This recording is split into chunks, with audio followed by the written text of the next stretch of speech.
Donald Trump is alive? Wow. While I'd been out, I had heard over and over again from liberals that Trump had died. It was trending, and they said, where is he? They were posting pictures of him claiming he was sick, and he's completely fine. Everything looks normal, and I'm going to give you guys the truth. It was Labor Day weekend. That's it. Trump was probably just like, it's Labor Day, I'm going to hang out with my family. And then because without Trump, they have nothing to say. They have no political ideology. They have no goals other than Trump is bad.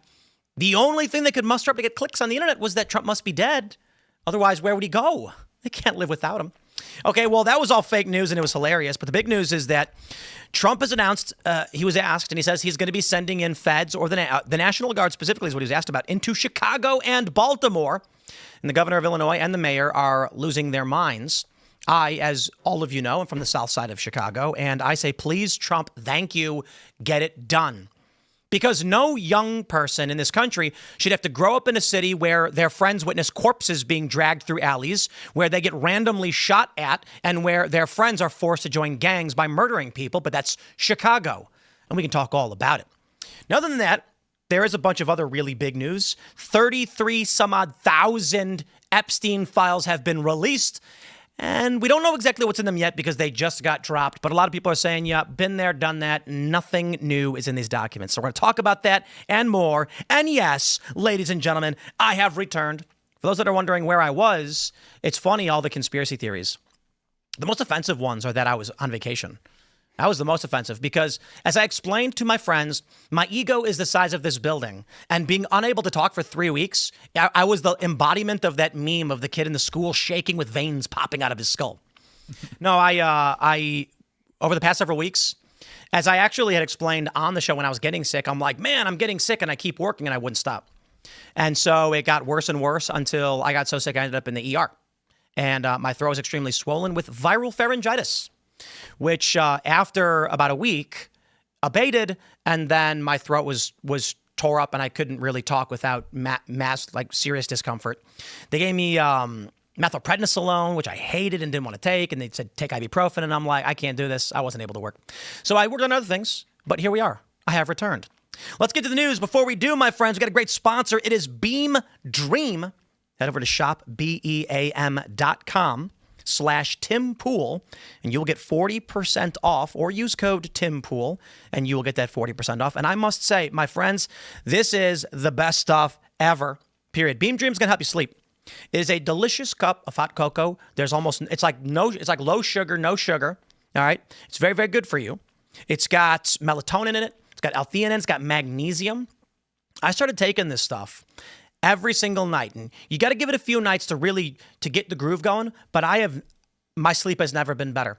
And the crazy thing about it is, I didn't even think I was somebody who had bad sleep. I was like, I go home after the show, I fall asleep, I wake up, it is what it is. My sleep score, because I have this watch, it tells me how well my sleep is going, would be like high 80s, 90, and I'm like, I must be really good. I started drinking this every night because I was like, well, hydration is good before bed, right? All of a sudden, my sleep score is in the hundreds. I zonked out like a rock, and I wake up feeling like a lightning surging through my body. I'm a huge fan of Beam Dream, and so is James O'Keefe, who was on the show and shouted them out as well. So this is fantastic. It uses science-backed blend of magnesium, L-theanine, other natural ingredients to help your body relax without leaving you feeling groggy the next morning. It's got 0 added sugar, just 15 calories. It's already improved 18 million nights of sleep. Definitely check it out. And for those of you, again, that's shopbeam.com/TimPool. Use code TimPool. But again, for those of you that are trying not to sleep and you want to wake up, go to castbrew.com. We got a plethora of delicious coffees. We got Josie's 1776 signature blend. We got the birthday blend, a birthday cake blend. Appalachian Nights is everybody's favorite. We also have Rise with Roberto Jr. Ian's Graphene Dream. Now, this is rivaling probably one of our most, maybe our most popular coffee now. Appalachian Nights was the top. Ian wanted a low acidity coffee. And so there's tons of people that say they can't handle coffee's pretty acidic. So we crafted this for Ian, and it sells like hotcakes. So go to castbrew.com, support the show, pick it up. Don't forget, my friends, to also smash that like button. Share the show with everyone you know. Joining us tonight to talk about this and so much more, sir, introduce yourself. Tim, great to be with you, man. Josh Hammer here. First time here in the studio, so it's really a pleasure. In town for NatCon, the National Conservatism Conference, taking part over in D.C. It's off to a great start. I'm speaking tomorrow morning, but for now, Tim, just trying to crush these next couple hours with you, my friend. Right on. Thanks for hanging out. Producer Tate's hanging out. What's up, guys? Tate Brown here. I'm not doing a lot imitation with the suit. I was at NatCon as well. So we're doing some coverage on TiMCast News if you want to see what's going on over there. Obviously, Josh will be speaking tomorrow. So if we're lucky, maybe we'll get an interview. I don't know. We'll see what happens. But, yeah. Hello, everybody. My name is Phil Labonte. I'm the lead singer of the heavy metal band All That Remains. I'm an anti-communist and a counter-revolutionary. Let's get into it. Here's a story from Reuters, my friends. We're going in. Trump to send National Guard troops to Chicago. And I say, thank you, Mr. President. President Donald Trump said on Tuesday he would deploy National Guard troops to fight crime in Chicago, an extraordinary effort to militarize the country's third largest city that was likely to trigger a legal battle with local officials. We're going in. I didn't say when, but we're going in, Trump told reporters at the White House. Chicago Mayor Brandon Johnson swiftly condemned the action. Quote, he just wants his own secret police force that will do publicity stunts whenever his poll numbers are sinking, whenever his jobs report shows a stagnating economy, whenever he needs another distraction from his failures.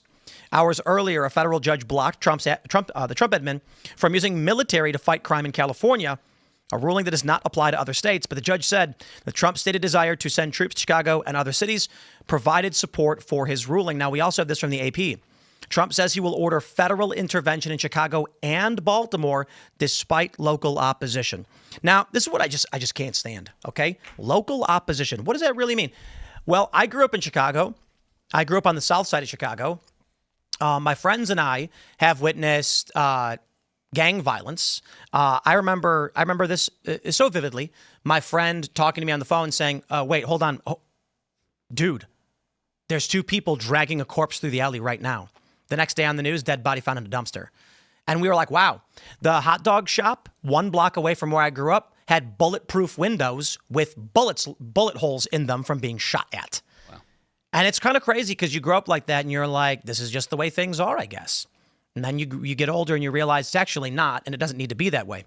But the funny thing about the crime in Chicago and the gang violence and all that stuff is that they also have police corruption. One of my favorite stories out of Chicago was a meter maid gave a parking ticket to a cop because he parked illegally because he thought he could. And the cop came out of the bar where he was drinking, grabbed her by the throat and slammed her against the wall. There's also another story where a bunch of cops beat the crap out of a bartender. So you have a state where a bunch of the governors went to prison, where the police have been accused of operating what are called black sites, where they arrest people and detain them for days on end and torture them. You've got the famous stories out of Chicago where, what was that guy's name? He would cattle prod people. You know what I'm talking about? No, I have no idea who that guy was. Man, what's that guy? I always forget that guy's name. Cop. Chicago police? Yeah, electrocuted people. Everybody knows that story. That was Chicago, right? What is this? You know what I got to do? I got to ask the robot. Who was the cop? John Berg. Yeah. In the 80s. Is it Burge? Berg, B-U-R-G-E. Yeah, that was Chicago, right? Yep. Yeah. So we know all about it. Man, talk about a corrupt city. And so when Donald Trump is like, man, this is not how things should be, I'm like, that's great, fantastic. I got to tell you, where I grew up, if we had National Guard, it'd have been fantastic. What did we do? My friends and I rode around on our skateboards to the park, and that's about it. That's all we did. And the gangbangers shot at each other, and we'd get robbed and things like that. And the police would never do anything about it. So personally, I think it's fantastic. However, you take a look at the leadership, and there is something to be said for, I left. A lot of people would say, Tim, you should have stayed to fight to make your city better. But, my attitude was kind of like, that's like asking someone to knock down a skyscraper with a ball-peen hammer. Just not much I can do about it. Now, Donald Trump, the president, sending in the troops, I think would be great. And I think crime will get cut in half or better. But for political reasons, anything Trump does ever is wrong. And to give you an example, for some reason, the left defended Cracker Barrel. I don't know why. It's just a miserable decision. But outside of that, what do you guys think? Should we send in the troops? 19, what do we got, 17 other cities? Look, the policing works, right? If you have police on the street, it disincentivizes people to commit crimes. Mm-hmm. And then you have less crime in your city. It's working in D.C. It will likely work in other cities. Whether or not there will be constitutional, fights on the grounds of constitutionality, probably. But, if the people want it, then I think that Trump will actually be able to do it. I've talked about this a little bit before. If you've got popular support, the president has great leeway. If you don't have popular support, then the president, it doesn't matter if the president's doing something legal or not, he'll get so much pushback, he'll almost have to stop doing things. This is like, have you guys seen Landman? I know what it is. Billy I Bob. have to. That show's great. I've heard that. So awesome. Billy Bob's fantastic. Maybe not in the real, I don't know his politics, but in the show he's good. And they have these oil fields where cartels are basically, running through this land. And so they go to the government, they say, hey, look, do some training drills here. We don't actually want the military to enforce law or go after the cartels, but just by being there, you deter them. Sure. This is what Trump is talking about, the National Guard. These guys, the National Guard, they're not going to arrest people. They're not going to issue tickets. They're literally going to stand there, probably staring at the wall. But gangbangers are going to have a real hard time committing crimes in the presence of armed National Guard. Yeah, so two things. One is your point is actually really well taken, which is it was actually a native son of Illinois. I mean, it was Lincoln himself who famously said, I'm paraphrasing here, I'm probably going to butcher it, but with public opinion, anything is possible. Yeah. Without public opinion, nothing will work. So, I mean, this is it. I mean, this is what I call the art of the 80-20 issue for Donald Trump. I mean, Donald Trump is a genius. He is a master at putting Democrats, the left, in this case, Mayor Johnson, who's such a, far left loonbag that he makes Lori Lightfoot look like a freaking moderate. I mean, I didn't think that was even possible, but this guy Brendan Johnson somehow finds a way to do it. Forcing him and J.B. Pritzker to oppose sending in some sort of federal help. I mean, just for context, Chicago's murder rate is 22 murders per 100,000 people. So New York City right now is about 5. So literally less than 25% of that. Washington, D.C. is actually not a whole lot higher than New York City, believe it or not. So Chicago is the bloodiest American city, bar none. I lived there for a few years, Tim. I went to law school there. I know you're a native son of Chicago. It's gotten a hell of a lot worse, actually, just since I graduated. I graduated law school there in 2016, so that's 9 years ago now. Been back a handful of times since then. My now wife, when we were dating, she was then my girlfriend. I took her to Chicago for the very first time. She had her purse stolen in broad daylight in Streeterville. Uh-huh. This is like a nice neighborhood downtown. Oh, but just so you understand, that's where the crime happens. Yes. Always. Yes. Yeah. Look, to be honest, guy from my neighborhood on the south side ain't gonna be robbing me. We're both poor. No, we're gonna go to Streeterville, dude. Fair enough. Yeah. Fair enough. So, it's the wealthier areas where people show up and do the muggings. And because in these like uppity neighborhoods, these well-to-do liberals either are going to pull the, oh, you poor person, you just don't know better. Or they're going to be like, oh, I'm so scared. You don't want to go to a white working class area in Chicago, like, on the south side near like Sox Park or whatever, and mess around with those Irish dudes. Let me tell you, man, during the No NATO protests in 2012, all these leftists were marching through Chicago. And Southside Irish, when they started marching through the neighborhood of these white working class people, they beat the crap out of the Antifa guys. And the leftists were like, they were really confused as to why white working class Chicagoans on the South Side were beating the crap out of them. But they were. So that's why they typically stay out of these neighborhoods. But look, gangbangers don't rob other gangbangers in their own neighborhoods. They go to wealthier areas. Yeah. Well, I think like Trump's tapping into something that a lot of Americans feel, which is they're really frustrated of being pushed out to the suburbs and not having access to like 80% of their city. Like I grew up in Memphis. I grew up in like a leafy suburb, so it's fine. But like 80% of the city is completely off limits. And it's super depressing because you look around the rest of the developed world, or you look at places like Tokyo, and you can live anywhere you want. If you're a young person, you have access to cheap housing, where, like I said, in the United States, yeah, at least more than half of your city is going to be completely unlivable. Trump's tapping into that. Well, it's going to be interesting. I'm curious how much of what Trump is doing actually has to do with population decline. So if you think about what happened to Detroit when this is not necessarily population decline. Detroit lost residents because industry had left. But then you see poverty, crime, and other problems start to emerge.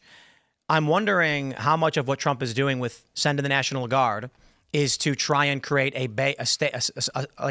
foundation of stability, because in the next 10 years, it is going to get increasingly worse with population decline and infrastructure collapse due to a lack of a labor market. Human capital. Yeah, exactly. So one of the largest consumer bases, the boomers, are dying. They're now at the mortality cliff. Gen Alpha is tiny, and Gen Z can't work. You saw that report that said Gen Z brings their parents with them to job interviews. Unreal. Yeah, Right. I did see that. yeah. Tate brought both his moms. Yeah, that's true. Yeah, Both you're very hospitable, which I respect. So. That's really good. Both. Yeah. So if the expectation is that cities are going to get worse than they are now, I'm wondering if Trump and his admin are looking at this. I mean, I'd have to say that with someone like Stephen Miller, that guy's smart. And he knows with the immigration stuff we're doing, he's looking at demographic numbers. I guarantee you the Trump admin knows full well you cannot simultaneously have low fertility and no immigration. Immigration isn't a solution, by the way. It's a bandit and a bullet wound. Yep. And so they're saying we can't keep doing that. They also realize we have a fertility crisis 20 years ago. So I think they're looking at this and there's something they're preparing for. If they're not, we're cooked. Mm-hmm. Yeah, I mean the fact that there is going to be such a problem with, like we said, human capital, like that's a really big issue. And if people don't have a positive outlook on not only their communities but also law enforcement in general, you're going to have significantly fewer police officers. I mean, it's likely, not I don't know if it's likely, but I wouldn't be surprised if big cities in the future kind of become those dystopias from sci-fi movies from the 80s where you need to have a really militarized police force actually patrolling the streets and just to keep, the population safe or keep them kind of subdued, I think 2030 is going to be wild. And for about 5 years, it's going to be nuts in this country. How so? So we've got the fourth turning, Strauss-Howe generational theory. I'm going to throw this is bothering me. You want to rotate that way? Other way. Oh. Yeah. I'm just getting my OCD on. Strauss-Howe generational theory predicts that 2028 is supposed to be the year of the Great Crisis. So as the story goes, every 80 years there's a turning, a fourth turning. So 80 years ago, of course, what did we have? World War II.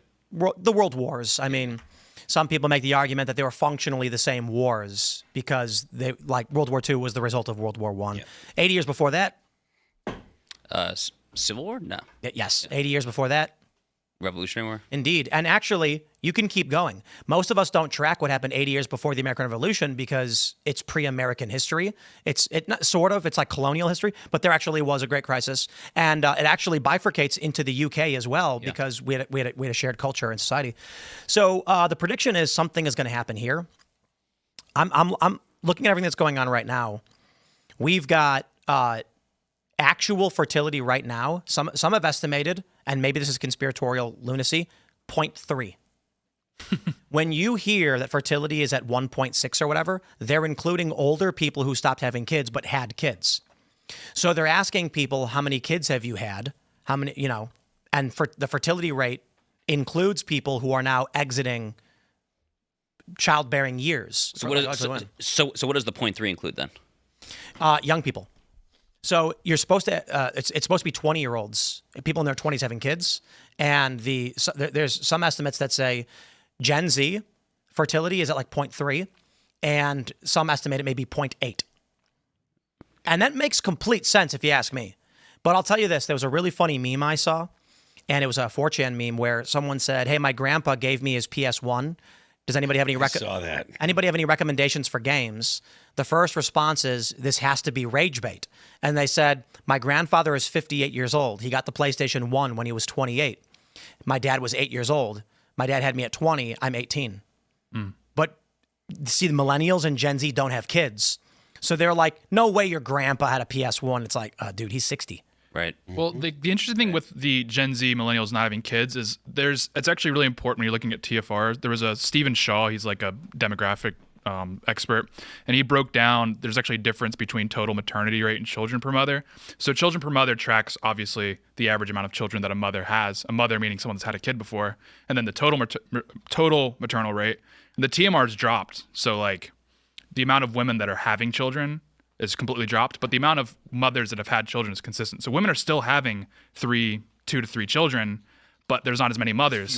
There's fewer mothers. When you take into account the fact that there's fewer women overall. Right, but when they decide to have a kid, they still have 2 to 3. So it's not that like they're having less kids overall, if that makes sense. It's that there's just less people deciding The to become crisis mothers. is marriage, essentially. Like, the crisis actually starts earlier. It starts before. It's like, yeah, once they decide to have a child, they're going to have 2 to 3 still. That's perfectly fine. That mechanism is still working. And I think this is why stuff like cleaning up cities is because like nihilism is just so pervasive that people just don't want to become mothers. There's no way to reverse the trend. It's not possible. It's a math problem.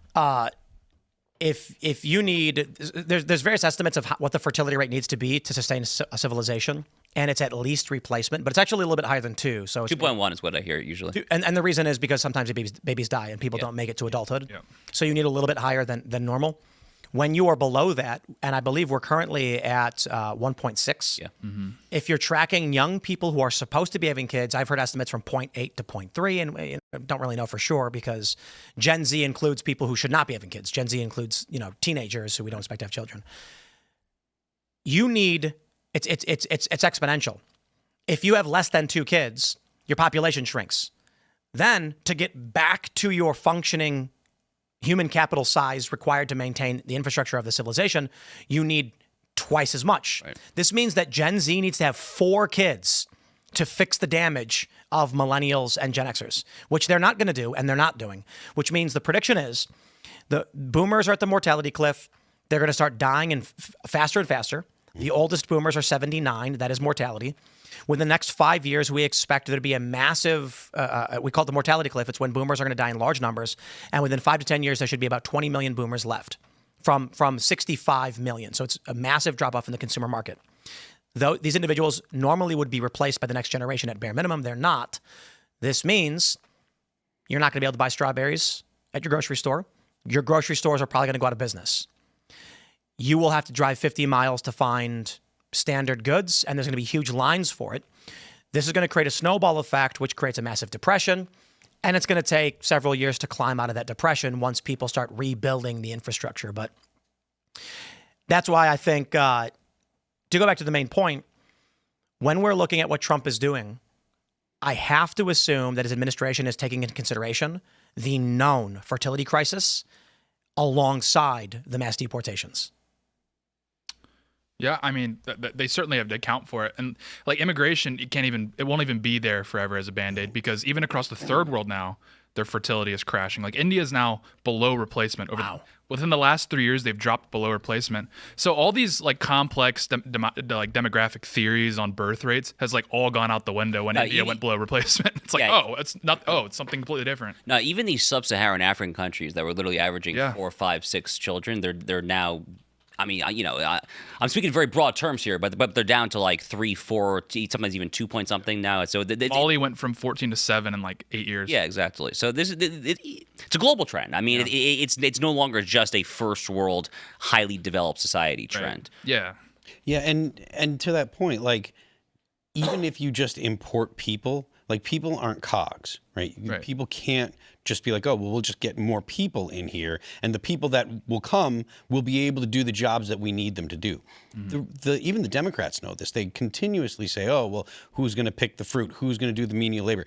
That's not really what you want immigration for, if you want immigration at all, right? Like the point, like when people talk about the United States being pro-immigration, the idea that they're generally trying to convey, or at least the argument they're trying to make to people is, we want to get the best and brightest. We want to get the people that really excel. We want the smartest people in the world to come to the U.S. But that's not what's happening. And it hasn't been happening for a long time. Like there are people that come that are smart, sure. But the vast majority of the people that are coming to the United States, the immigrants, whether they be illegal or H-1B visas, they're not specialized. They're not some kind of super smart group of people. They're just average people from a different country, and if average, a lot of times they're below average, So that's not something that we want to encourage in the United States.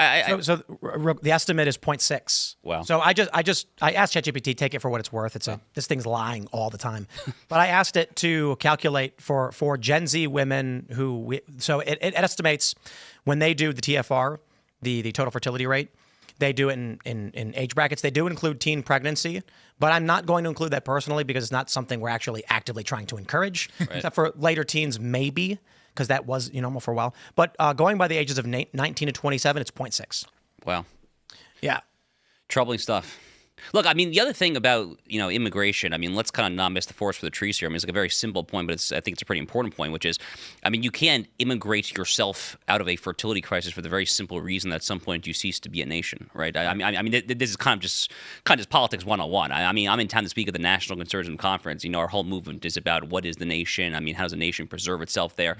I mean, at some point, if you're literally just actually replacing or attempting to replace an entire generation with people who are neither of your culture nor have a discernible identifiable culture to actually assimilate into. I mean, I gotta let you know, you're not going to replace your petroleum engineers with Honduran farmers. yeah, no, of course not. Of course not. Yeah, and that's what they've been trying to do, and that's why it doesn't work. Yeah. So what you end up with is an economy has varying degrees of skill requirements. You need you need low skill labor, but too much, and everybody suffers. Animal populations, when they reach their greatest total amount per region, they all starve. They all suffer because they're all getting just enough food to survive to keep the population where it is. So if you flood the country with low skill labor, everybody's underemployed and struggling to get by, and then you create a buckling welfare system. You actually need a band of, small amounts of high-skilled labor, a lot of medium labor. It's a bell curve, basically. And what the Democrats have been trying to do for the past 2 decades, since the financial collapse, is just bring in Haitians and Honduran farmers. Yeah. Well, that'll accelerate your collapse. Yeah. Right. Well, it's even in the Republican Party, Bernie famously said open borders is a Koch brothers proposal because it's the GDP brain that seems to be pernicious on not the right but Republican Party historically, because it's of course, because GDP is just a calculation of the amount of economic activity in your country. So when you flood the country with Hondurans, they're going to be spending money, and if you just keep pouring them in, right. People are going to spend more money and the GDP will go up. But GDP is not a way to calculate prosperity and calculate my children's well-being. Combine the immigration crisis and now the mass deportations with Gen Z bringing their parents to job interviews. I'm sorry. The luxuries today will be gone, and none of this political stuff scares me. Donald Trump saying send to the troops. I'm like, whatever. Donald Trump saying we're going to DOJ investigate this person. The Democrats are screaming fascism. Shut up. None of that worries me. The crazy person who believes that I stole his spoons and he's hunting me down, that doesn't scare me. It looks like high security guards. The tsunami that is approaching us in the next several years it's not just about population. It is about skill and culture. Our culture is fragmented. It's fracturing. It's falling apart. Fertility is on the decline. That we're not going to have the labor we need. We're not going to have the skills we need to bring it all back. I wonder if the idea of deploying the National Guard is happening now, not because crime is a problem, but because Trump knows you're going to need what we would call continuity coordination. So this is Presidential Directive 51. Are you guys familiar with this? No. They made a video game about it. It's called The Division. George W. Bush signed an executive order called National Security Directive 51. National Security Presidential Directive 51 is what it's called. It gives the president the authority to erase the U.S. government and create a new enduring constitutional government, they call it, and appoint a national continuity coordinator. The idea is, in the event of catastrophic death, economic collapse, or otherwise, the U.S. government must persist. And so this directive has never been tested in the courts. It's never been done. But hypothetically, any president has the authority to say, based on a substantial loss of life anywhere in the world, we are effectively erasing the 3-branch government, creating a 1-branch government, and assigning a continuity coordinator to control all United States jurisdiction. The idea behind it, whether you support it or not, I don't care. By all means, say it's bad. Sure. My point is, the federal government has long known, in the event of political, governmental, or economic crises and collapse, you need continuity throughout the entire contiguous United States.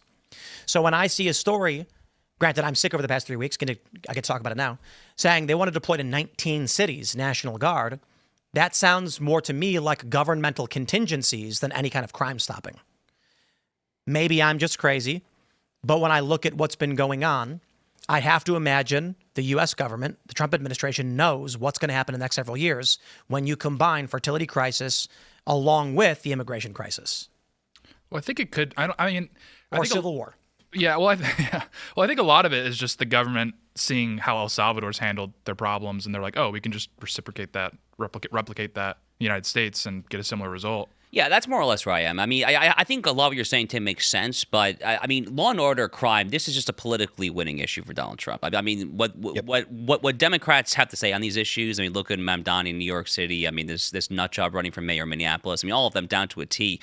I mean, is there a single major city in America that's been run by Democratic mayors for the past 40, 50 years that is not exponentially worse off today than it was 50 years ago? I can't think of a single one. I mean, Baltimore, Detroit, Philadelphia, St. Louis, Memphis. I mean, like literally, like down to a T. Every single one is crime riddled. Violent crime, property crime, drug addled. Illegal alien overrun, et cetera, et cetera, et cetera. So, I mean, he sees a slam dunk of a winning issue. I mean, look, the other thing is, I mean, looking at it from like a historical American perspective, there. These battles between the federal government and the states, federalism battles, their local control versus federal government control. I mean, these go back, to all the way to the beginning of the republic, obviously. And, Donald Trump is kind of like a strong government guy. So, I mean, I'm not surprised at all that he's doing this. I mean, it's going to get legally tested. The authority is going to be a little dicier than for Washington, D.C., where he has a unique ability to do so. It's literally the federal district, after all. But the politics here are just a total no-brainer. And, I think most of the non-nut job Chicagoans, to the extent that there are that many remaining, are going to support this move for sure. And take polls for what you want. Like, some people really think that they're worthless, and that's fine. But poll after poll, these kind of measures are popular because the people that are living with this crime from day to day don't want to live with this crime. They don't want to feel like they're gonna have to jump in the bathtub because there's a shootout outside of their house. They don't want their kids to get shot in playing at the park. That kind of stuff does happen all the time in these big cities with a lot of crime. Let's jump to this story from the Post-Millennial. Tim Walz plays into dead Trump hoax. There will be news sometime. Oh, boy. There's a couple stories related to this. My favorite was this one, actually, the mystery garbage bag. Trump is saying apparently it's AI. Let me just play the video. We don't need the audio on this. For those that are not watching, just listening, the video appears to show the White House. A window is open, and it looks like someone hucks a garbage bag out the window. Apparently, Trump was like, those windows are sealed. You can't open them. So it may be an AI video that was a hoax. But what I love about it is this video went viral on these anti-Trump forums because they were saying, holy crap, Trump's dead. They're disposing of the evidence. Something's wrong. They're not telling us the truth. And I'm like, wow. Then Tim Walz does this thing. Let me play the video here. You get up in the morning and you doom scroll through things, and although I will say this, the last few days you woke up thinking there might be news. Just saying. There will be news sometime, just so you know, there will be news. He's saying Trump will be dead. Now, the crazy thing is, guys, it was Labor Day weekend. We made a bunch of pizzas. We got one of those brick ovens. It's amazing. And we were hanging out. I did a little bit of work in the morning, but there was no live show and there was no IRL because it's Labor Day. And so Trump is gone for a few days, and the left starts saying he's dead. The fact that Tim Walz can go on stage and say, you all saw that, and they know what he's talking about. This is a cult. They are deranged and insane people. Yeah. A holiday weekend happened where the president was not heard from, and my first response was Labor Day.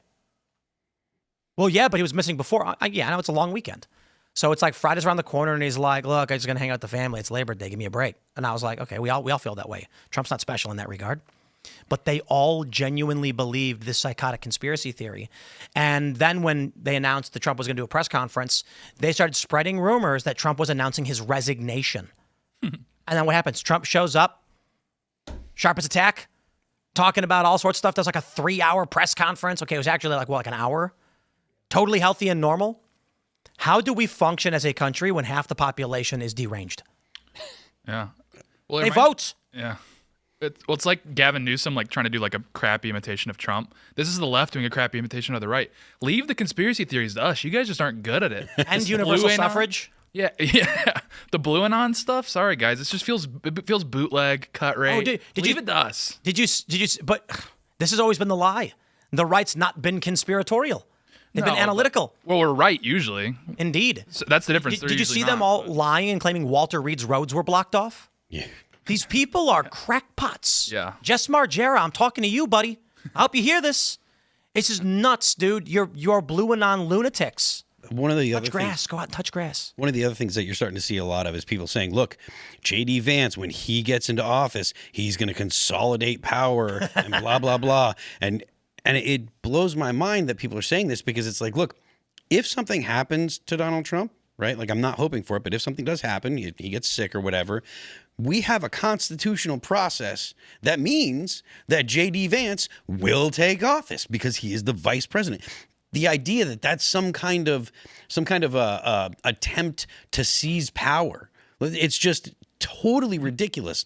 And I mean, I feel like it goes beyond conspiratorial to be like entirely detached from reality. Just totally don't want to acknowledge that there is a normal process, and J.D. Vance would take office as the president, and that would be perfectly normal. It's happened multiple times in our history. There's nothing unique about it, and still they continue to act as if, oh, J.D. Vance would take power, and they're trying to set up the idea that J.D. Vance would be worse than Donald Trump because Donald Trump is Hitler, and so J.D. Vance would be super mega Hitler or whatever. You know, they have these like buzzwords, right? I mean, consolidate power. That's one of their favorite ones. I mean, I've spoken at conferences in Budapest, Hungary, multiple times in the past few years, and they love bashing the prime minister there, Viktor Orban, for what they call democratic backsliding. That's their favorite term of choice for over in Hungary, and I guess Europe more broadly, is they're setting democracy backwards and reverse. I mean, you know, they say the same crap here about President Trump on a day in day out basis as well. There. Don't you guys remember when Ron DeSantis was briefly in the lead? What Yep. the reaction from the left was, the liberals? It was Ron DeSantis is worse than Trump. Right. You don't understand? Right. He's imagine if Trump was competent, he's going to be so much worse. And then when DeSantis, of course, lost, it was no, Trump's been bad the whole time. Who's Ron?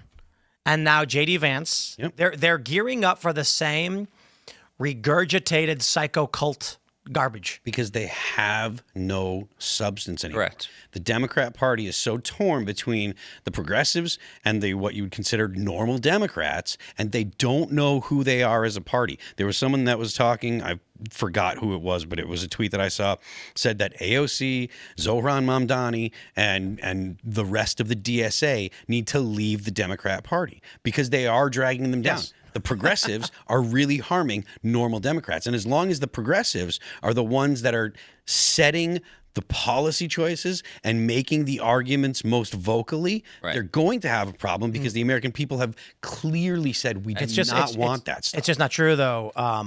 Who was it? Who's the Virginia guy? Is it Mark? What's his face? Warner?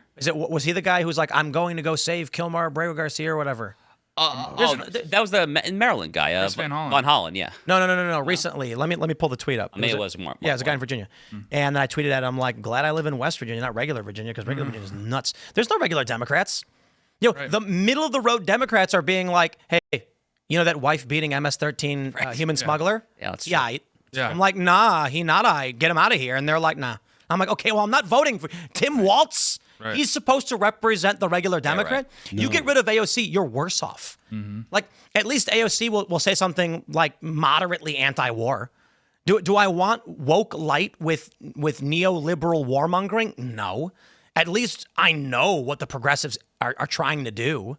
Yeah. I don't want either of them, to be honest. But this stuff makes me happy. I mean, when Tim Walz, he was their vice presidential candidate. When he plays into this dead Trump porn, and that's what it is. This is just their version of porn, right? I mean, when he's playing the dead Trump porn, when the mayor of Minneapolis is bashing thoughts and prayers within minutes of a horrific shooting there, I mean, you know, who benefits from this insanity? I mean, not them. I mean, the only opposition. I mean, that is to say, you know, what I call civilizational sanity. I mean, you want to call it the right, that's fine. I kind of think the whole left-right dichotomy is a little kind of ahistorical at this point there. I think of it more as just civilizational sanity versus, you know, civilizational arson.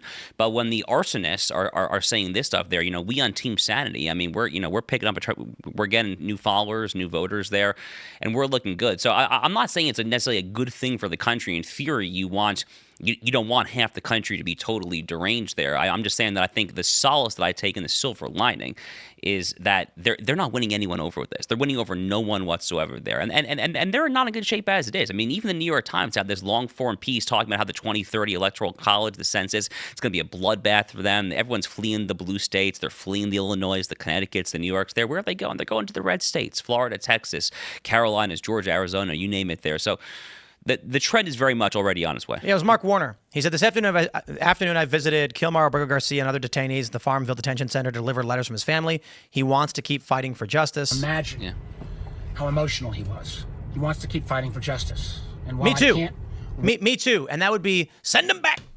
Anyway, weigh Send him to in Uganda. on some of the Even better. allegations, from the Trump I wouldn't call that administration, justice, but I know this. They wrongfully moved him to El Salvador. oh my God, there's no sane Democrats. Like He was a moderate. You're totally right. To your point, he's not. I get you're saying. He was though. Like at some point he was. He's running in effectively a swing state. At least Part of the it sounds. reason why there's no sane Democrats is because they don't actually have a leader. If they had a leader, if there were someone that were a quote unquote sane Democrat that stepped up, that actually could lead the party and had the charisma and the political, the political chops to do that, they would fall in line. But this is because he's floundering, because the whole party's floundering. He's not sure where to go. Yeah. He doesn't know if this is the right thing to do or not. So he's doing what he thinks is the best thing for his future electoral, possibilities. But if there was someone that were to speak well and came up and said, okay, this is what the party should be doing, that was an actual good leader, they could lead the party in a direction that would get them, that would get them the votes that they need. But there's no one that can do that right now. They tried. So the Cracker Barrel thing happens, right? And I'm lying on my couch watching Fox News, just, listen to that sweet, sweet Jesse Waters tell me stories all night. And the Democrats put out this tweet where they were like, it's the meme of the guy standing up, making his enunciation, and it said, we too think the Cracker Barrel rebrand is bad. And I was like, look, the Democratic Party is healing. They're realizing that the strategy of anything you do is bad. That strategy doesn't work. And so when people were like, the Cracker Barrel rebrand is a bad thing, the Democrat Twitter said, we agree. But within only a few hours, all the known faces and actors, liberals, came out and said, you're just bigots, and you think Cracker Barrel, blah, blah, blah. And they made memes of like Confederate flags and swastikas. And it's like, guys, Cracker Barrel, I'm going to let you in on a secret. I know I've been on this bent over the past month about population. The reason why Cracker Barrel rebranded is because of population collapse. 100%. They rebranded, and the liberals defend the rebrand, even though it was a clear and obvious mistake, because anything the right likes, they must oppose. But for the brief moment, I'll find the tweet, they actually were in agreement. Wait, sorry. How does it have to do with population? The Cracker Barrel rebrand? Cracker Barrels was struggling. Their numbers were bad. Their sales were down. And I've heard a couple different stories. I could be wrong about this, but this is somewhat ancillary. But I heard that the original CEO got fired because of a lack of sales. I don't know if that's true. One thing is true is that the revenue was decreasing. And this wasn't just growth where they're trying to establish new locations. This was existing locations were seeing revenue decline. At least this is my understanding of the story. So they bring in the CEO and they ask the question, like, why are we losing money? And they try to figure it out. And so the assessment is, look, people just want a booth and they want sugar-covered cinnamon swirl dessert pancakes, okay? They don't care for hokey, knickknacks on the wall and then in a little store with all the knickknacks to buy. They just want sugar donut swirl double-glazed pancakes. So they said, okay, simplify. Get rid of the theme stuff, cut the cost down, reduce our footprint, and give the people what they want. And it got worse. Yeah. The reason why sales are going down is because people don't bring their families out to dinner anymore. 10 years ago, you had more families. You have substantially less families now. So when a couple goes to get breakfast, it is a man and a woman sitting down at a table for 4, ordering 2 orders of sugar-glazed garbage pancakes. 10 years ago, it was 4 people, 2 kids, getting a short stack of sugar-glazed garbage pancakes with their parents, and their parents were spending a little bit more. Revenue is going down because people don't feed their kids anymore. People have talked about, why did Pizza Hut turn into a strip mall from the family location? Because people don't have kids anymore. Why did the McDonald's play place go away and now McDonald's is a brutalist cube? Because people don't have kids anymore. So this population collapse results in Cracker Barrel losing money, forcing the rebrand. Everybody says it's garbage. They try and backtrack, but their revenue will still go down. So anyway, long story short, the Democrats have no idea how to adapt to this. The only thing they have is if the right likes it, it's bad. And there's no recovery. Let me try and find that tweet from the Democrats. Because they were agreeing for a second. And, yep, that was easy. Took me 2 seconds. This is it right here. The Democrats tweeted, "We think the Cracker Barrel rebrand sucks too." And they got a ton of retweets for it. Bipartisanship 2025. I quote tweeted and said, "At last, unity." Mm-hmm. And then what happened? The next day, all of your familiar faces, all of the prominent liberals were like, Cracker Barrel should rebrand because they're racist. Yeah. Democrats tried. They tried. This is the way you win. This is how the Democrats win again. They start acting like Joe Rogan and stop acting like weird woke lefty activists. Yeah, I mean, it's like part of the problem with the Democrats is that they do adopt the aesthetics of Middle America sometimes without actually implementing the policies that would benefit Middle America. Like a great example was during the Kamala Waltz campaign. They had these camo hats with the orange text on it. And they're like, "See, look at us. It's like a Bass Pro Shops. We're one of you guys." And then their policies would like eviscerate like Middle America. Yeah, but that was always very fake and very clearly fake. Like nobody was buying it. Nobody buys that Tim Walz is an avid hunter or that he's a gun guy or that Kamala Harris has a Glock or that any of them are pro Second Amendment or any of the garbage they try to. You remember Tim Walz trying to hold that shotgun out? Yeah. I mean, it was the whole, like, 3 from Inglorious Bastards, right? Like this is the German 3. He's like, this is the one. Was it this? This is the German 3. Oh, okay. Yeah, this is the English. Yeah, but that's the point. I'm not a German. I love that meme. It's like how you know someone's not really part of your subculture. It shows them going like this. It's the same thing. It's super transparently BS, and when they do try to go and say, hey, we actually want to try and attract young men and attract Middle America, they can't help but do things that automatically put them off. They've been telling young white guys that they're the devil for the better part of 20 years. Before we go to the next story, I do want to read this one quick super chat. Luis Rodriguez says, "Civil war is out, population collapse isn't." No. Population collapse is a fact. What happens in that population collapse, we don't exactly know, but we know for a fact it's happening because we can actually track the fertility numbers. Civil war, on the other hand, is there's some kind of political turmoil happening, but they're both going to happen. Hope you're preparing. I don't know what civil war would look like if it does happen, but when infrastructure and resources crumble and collapse, you will get fighting. Trump is deploying the National Guard to U.S. cities. This is another escalation, and I predicted it. Let's jump to this story, though, talking about cultural bifurcation. Woke NBC issues apology for misgendering Minneapolis child killer.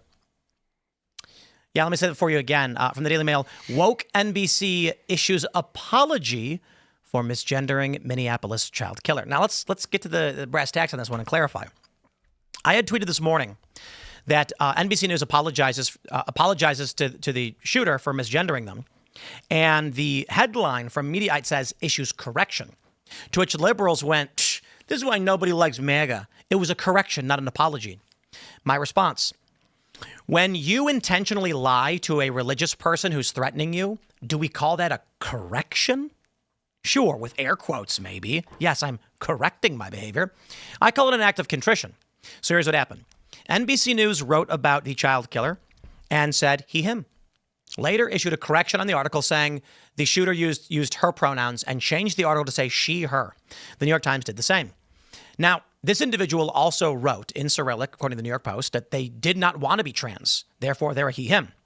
So what's happening is NBC News is apologizing to an ideology in an act of contrition.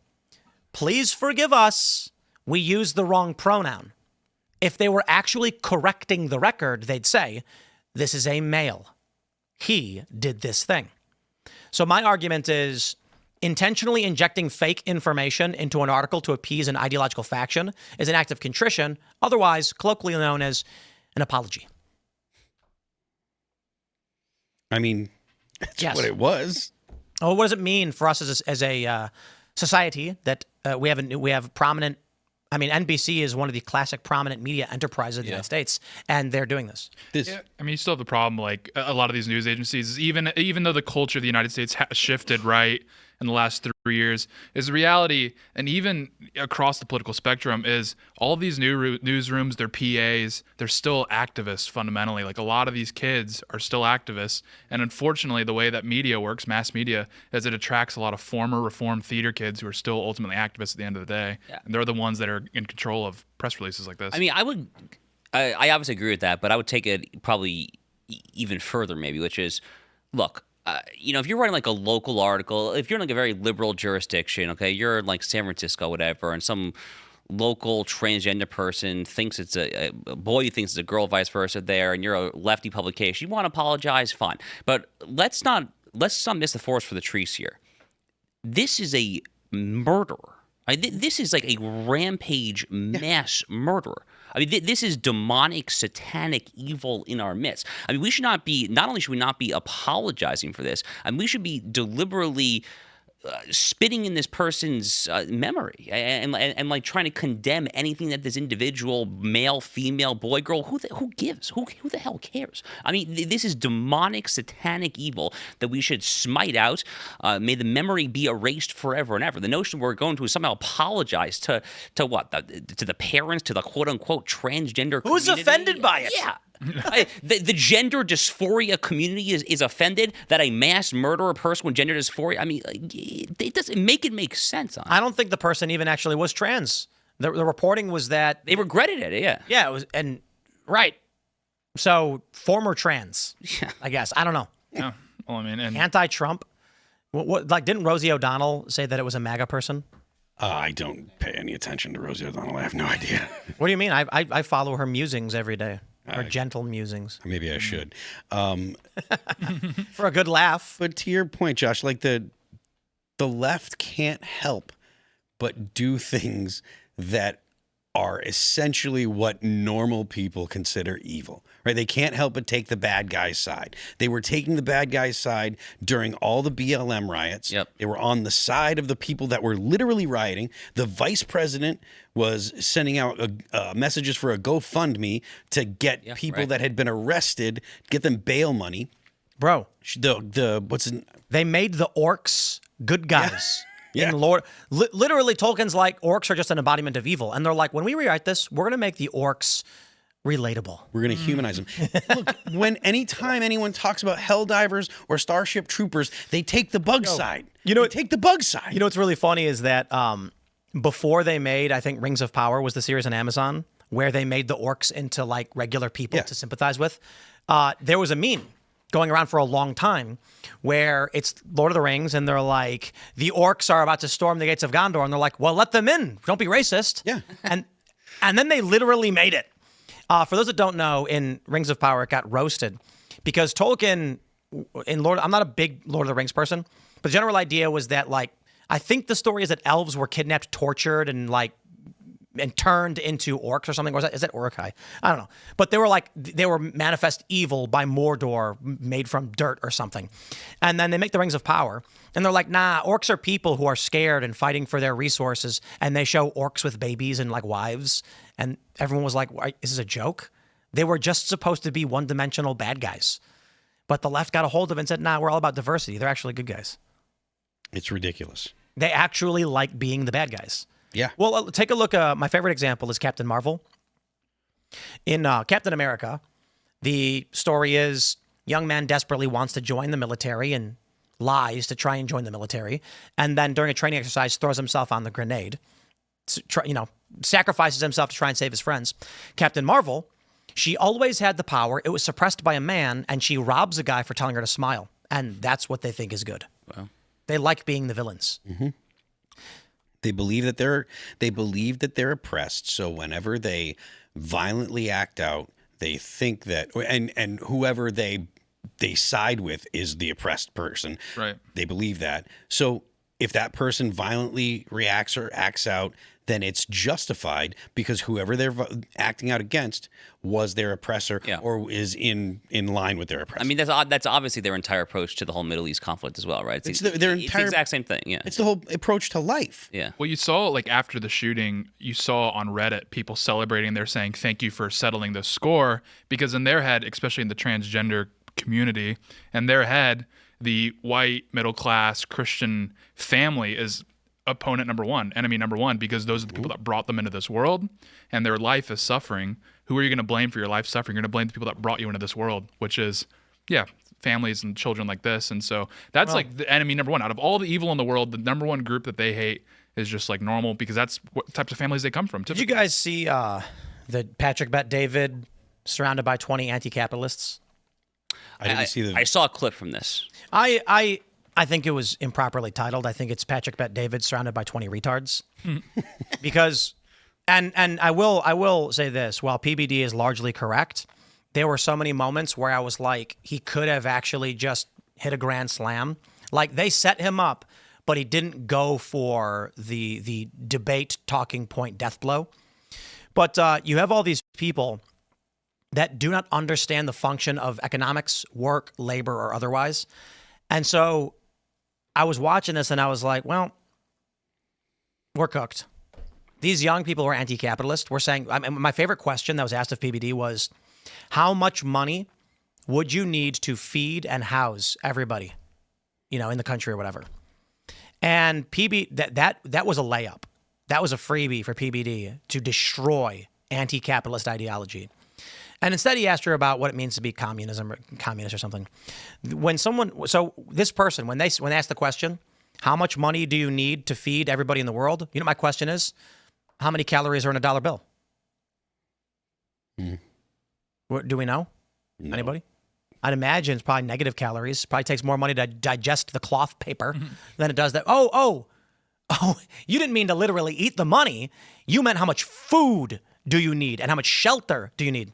But see, these leftist young people, not always young, don't understand you can't eat money. They think money turns into bread. That if you put $1 on the table, put a pillow over and go to bed, the bread fairy comes and takes the $1 and puts bread for you. Just magic. This is the mentality of the younger generations. The younger you get, the more likely they are to believe this.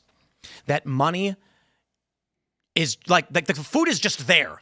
They literally were telling PBD that we're in a post-scarcity reality and that people like you, this is the PBD, are intentionally hoarding wealth to keep other people from eating. It's ridiculous. We are not post-scarcity at all. Someone had to make that bread, grow that wheat, harvest the wheat, and deliver it to the bakery where they could make the flour, smash the wheat into flour, or they probably just bought the flour from Cisco, and then make the bread and then sell to you. Leftists don't understand that money isn't food, and that if they had all the money in the world, they would not be able to buy a loaf of bread with it. This is the next generation that's coming up. So I'm kind of like, I look at that. Well, I think what are we gonna do? You see people you see people divorced from the mechanisms that create prosperity, like throughout generations. Like baby boomers were the generation that effectively threw away the classical civilization of the Western Hemisphere. Like a large part was they were the first generation that permitted mass immigration, offshoring, like economic offshoring, introduced inflation, these sort of mass inflation through like the credit system and that sort of thing. So it's like a lot of times, like, okay, yes, at Gen Z, it's a very practical thing. Like they just don't understand how food gets on the table. But you see this across generations that people in America are just completely divorced from the mechanisms that create civilization. Every generation, you get larger and larger cohorts of people who are developmentally disabled. We'll say that would be nice. What I mean by that is what you described. They're divorced from the reality of what makes society function. Yeah, and it's pertinent across all generations, at least since like after the World Wars. And also the composition of each generation has changed. Like boomers, they're much more cohesive, they're much more homogenous, and Zoomers are like very diverse in a whole array of ways. So it's like, yeah, you're gonna get a lot of different answers from a lot of different Zoomers on things than you would get from baby boomers, just by nature of like how diverse or lack of homogeneity you have among Zoomers. You know what no one wants to tell you on the right or the left? What? Poverty is a requirement of a functioning society. Yeah, that's true. There has to be a low class of people who are struggling and work as hard as they can and do jobs that the average person doesn't like to do. And nobody wants to tell you that because everybody wants to fight to break out of that bottom tier, that lower class of society. But, I'll explain it quite simply. If every single person had all of their needs met, what job would ever get done? Right. I mean, there's the argument that some people would be like, "Oh, well, I do this because I love it," but that would be an exceedingly small portion of the population would actually do things. And that was easily disproven by the NEET generation. Yeah. Largely millennial and into Gen Z, people who live in the basements or spare bedrooms of their parents and don't get jobs because their needs are met, Right. and they don't have to. And this is also the welfare argument. People who, there are so many stories of people who are on welfare who say, well, the problem is if I do get a job, I'll actually make less money. So I'm better off staying on welfare. This is the issue. For a society to function, you need people who are going to wake up every day and say, I have to work, and I have to work hard. And some people aren't going to have the skills or the intelligence to make lots of money. So they're going to work really, really hard for a long time. And that's just reality. When two things are happening, back to population, people who don't have kids don't have to work. People who have kids have to work. So two things are happening. People are living with their parents, and their parents, their snowplow parents, are taking care of them, so they don't need jobs, so they don't work. Then you have other young people who are working the bare minimum to cover their basic needs, and without children, don't need to fight twice as hard. So what's now happening is, I was talking about this a month ago. I went to a club where I was, having a business meeting, and it was like a light club. And so we're talking about why we can't find contractors and why no matter how many times we reach out to people, they're like, we're overbooked and we're booked out for 3 months. And I'm like, that's crazy. Is there nobody who can do a basic rudimentary contracting job? And I look out the window, and it's a Wednesday, and I see a gaggle of young men swimming and drinking beers and laughing. And I said, why aren't those young men saying right now, I got you, let's go to work? They don't have kids. So they're like, screw it, I'm going to go party. Well, I mean, you see the meme of like, there's a TV, a bed, a chair, there's an Xbox, and people are like, oh, this is all a young guy needs. Like, there's a lot of dudes that are completely satisfied with internet access, some kind of distraction like Xbox, and a roof over their head. Not everybody, but there's a lot of people that are like, well, I've got all the stuff I need, so why do I have to go out and do more? The people that are actually motivated to go out and do stuff, that's probably a significantly small portion of the society. Because I don't know if it's like children, because it's like, I think fertility directly correlates with lack of productivity. Like if you look at like Africa, I mean, it's like Exhibit A for low productivity with high fertility. In the United States, it's a bit different. Fertility is more correlated to like ideology, like Catholics and evangelicals and Muslims are above replacement, and agnostics, atheists are below replacement. So in America, it's more to do with like what's your family background than it is with like class or whatever. Yeah, I mean that's where my mind goes for this whole conversation is religion. I mean my mind goes back virtually every time to the decline of organized religion, to the decline of church attendance, to the decline of people who believe in God, who are involved with their communities there. I mean, I've said this literally my entire adult life, actually. I've said if I can flip a switch and do literally one thing that would solve not literally every social problem we have there, but the overwhelming majority of America's problems, the closest thing that I'll put it this way, the closest thing that I can think to a one-stop panacea to put America back on the right track would be to put more Americans back in God-fearing churches. That is literally just the number one thing that would happen. I mean, for fertility, crisis of meeting, dating, marriage, getting married younger, foregoing, these stupid, student loan-driven, gender studies major, $200,000+ in debt degrees. Go date someone, learn a trade, be an apprentice, like actually learn something, do something in your life. All of this, I think, would just be fundamentally put back on the right track if we could get more people to actually start believing and actually go into peace again. One of the problems, millennials and Gen Z largely, it's a scale, right? So it's funny when Gen X goes like, "Why are you forgetting about us?" Because Gen X is stable. So boomers, silent to the smallest, boomers slightly more, Gen X slightly more, millennials kind of a lot, Gen Z even more. Gen Alpha is probably going to be just totally cooked. There is a purposelessness. Yeah, exactly. And I'd have to imagine your average Gen Z guy who plays like World of Warcraft all day, if they still play. I mean, do people still play World of Warcraft? Fortnite. Some. Fortnite, Rocket League. Yeah. Yeah. WoW had its day. FIFA. If they were walking through a field one day, they went to a Dollar General, and they were walking home through a field, and it was like dusk, and then all of a sudden a blinding beam of light struck the ground before them, and an angel came down, and angel, you choose. Is it the gigantic ring of eyeballs with wings all over it, or is it a glorious-looking being with wings floating down, carrying a heavenly sword? Ring of eyeballs. Ring of eyeballs. And then with a booming voice, which emerged from the center of this neat, said, "You have been tasked with divine mandate. Your job is," and it literally just gave it be fruitful, the person, be fruitful and multiply, do this. That is your mission. They would probably be the happiest person. They'd be happier than they've ever been in their life. 100%.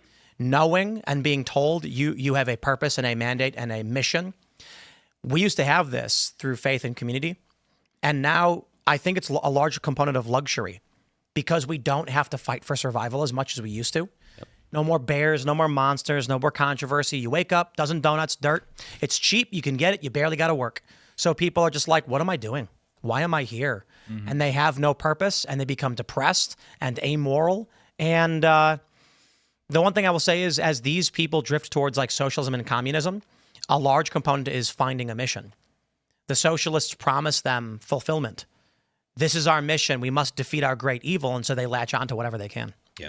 Yeah. I mean, the number one complaint I get from female Zoomer friends and their relationships or even marriages is that the men just don't lead anymore. And it's not that there's a lot of problems with women Zoomers in the dating market. So this is not an anti-man point, but it is true that men are all are so devoid of purpose that they have trouble. They're self-conscious leading someone if they don't even know what they're leading them to. And I think that hits to your point with religiosity, but also in general, there's just a lack of drive. So young men are having a problem leading, not testosterone related per se, but it's just because they don't know what they're leading the women to. They don't have the percentage of young women who say that there is a dearth of marriageable or even dateable men is shocking. It's absolutely shocking, and we can blame the ladies for that, all we want to at this table, right? And say, their standards are too high or whatever there. But no, I mean, at some point, more young men have to do what you say they do, and actually lead and be a breadwinner. Oh, I love this trend of guys being women are too picky and they're hoes and all that stuff. And I'm terrible look, terrible. It's just not correct. Yeah. Women are women. They'll always be women, and they'll always have high standards, whatever it is. Mm-hmm. I love how there was this trend among women of the chopped man epidemic, and the guys, the response from red pill guys was, "This proves our point that women only want the highest tier of guys." Mm-hmm. And I'm like, you're saying the same thing they're saying. Yeah. You are all below average and not working hard enough to be the best. There's you're just kind of disparaging each other in different ways. Mm-hmm. Just work harder. I guess younger guy. I obviously I blame their parents, the younger generation's parents who didn't instill in them that drive to conquer. Well, also the problem that happened with with Zoomers specifically is that the dating market that we entered is completely different from our parents. So there's nothing that my parents could really advise me on dating wise that would be of much utility because of the introduction of dating apps and these sorts of things. It's completely nuked the playing field. And this is the Zoomers are the test. That's to the extent the millennials, the younger millennials. It's the first generation testing out this new method of matchmaking, because the reality is the majority of marriage licenses are now being issued to couples that met through dating apps. So it's just a whole new paradigm, and the older generations can't really provide much insight. Exactly. Just because of the way civilization has just completely been restructured in the Western Hemisphere. Yeah, and a lot of things were afforded to them that we would never have gotten a chance to even get access to in the first place. The funniest thing is I met my wife at work. Good luck, Gen Z, trying to date someone you're working with. You got the last chopper out of Nam. I know, right? You'll get arrested for sure. Yeah. You'll get put on blast on social media. You'll go viral. They'll accuse you of being a sexual harasser. Then the company will get sued. You'll get blacklisted and lose your job. Oh, this is a real problem, though. I mean, historically, that was probably one of the highest percentage chances of actually meeting your spouse. Yeah. That or church, basically. Those your two highest percentage bad. Now it's you're Gen Z and you get a job at an office and you have attractive female coworker and you're like, hey, you want to hang out sometime? And then she goes, yeah, just give me a second. HR, can we fire this guy? He's harassing me. Yeah, literally.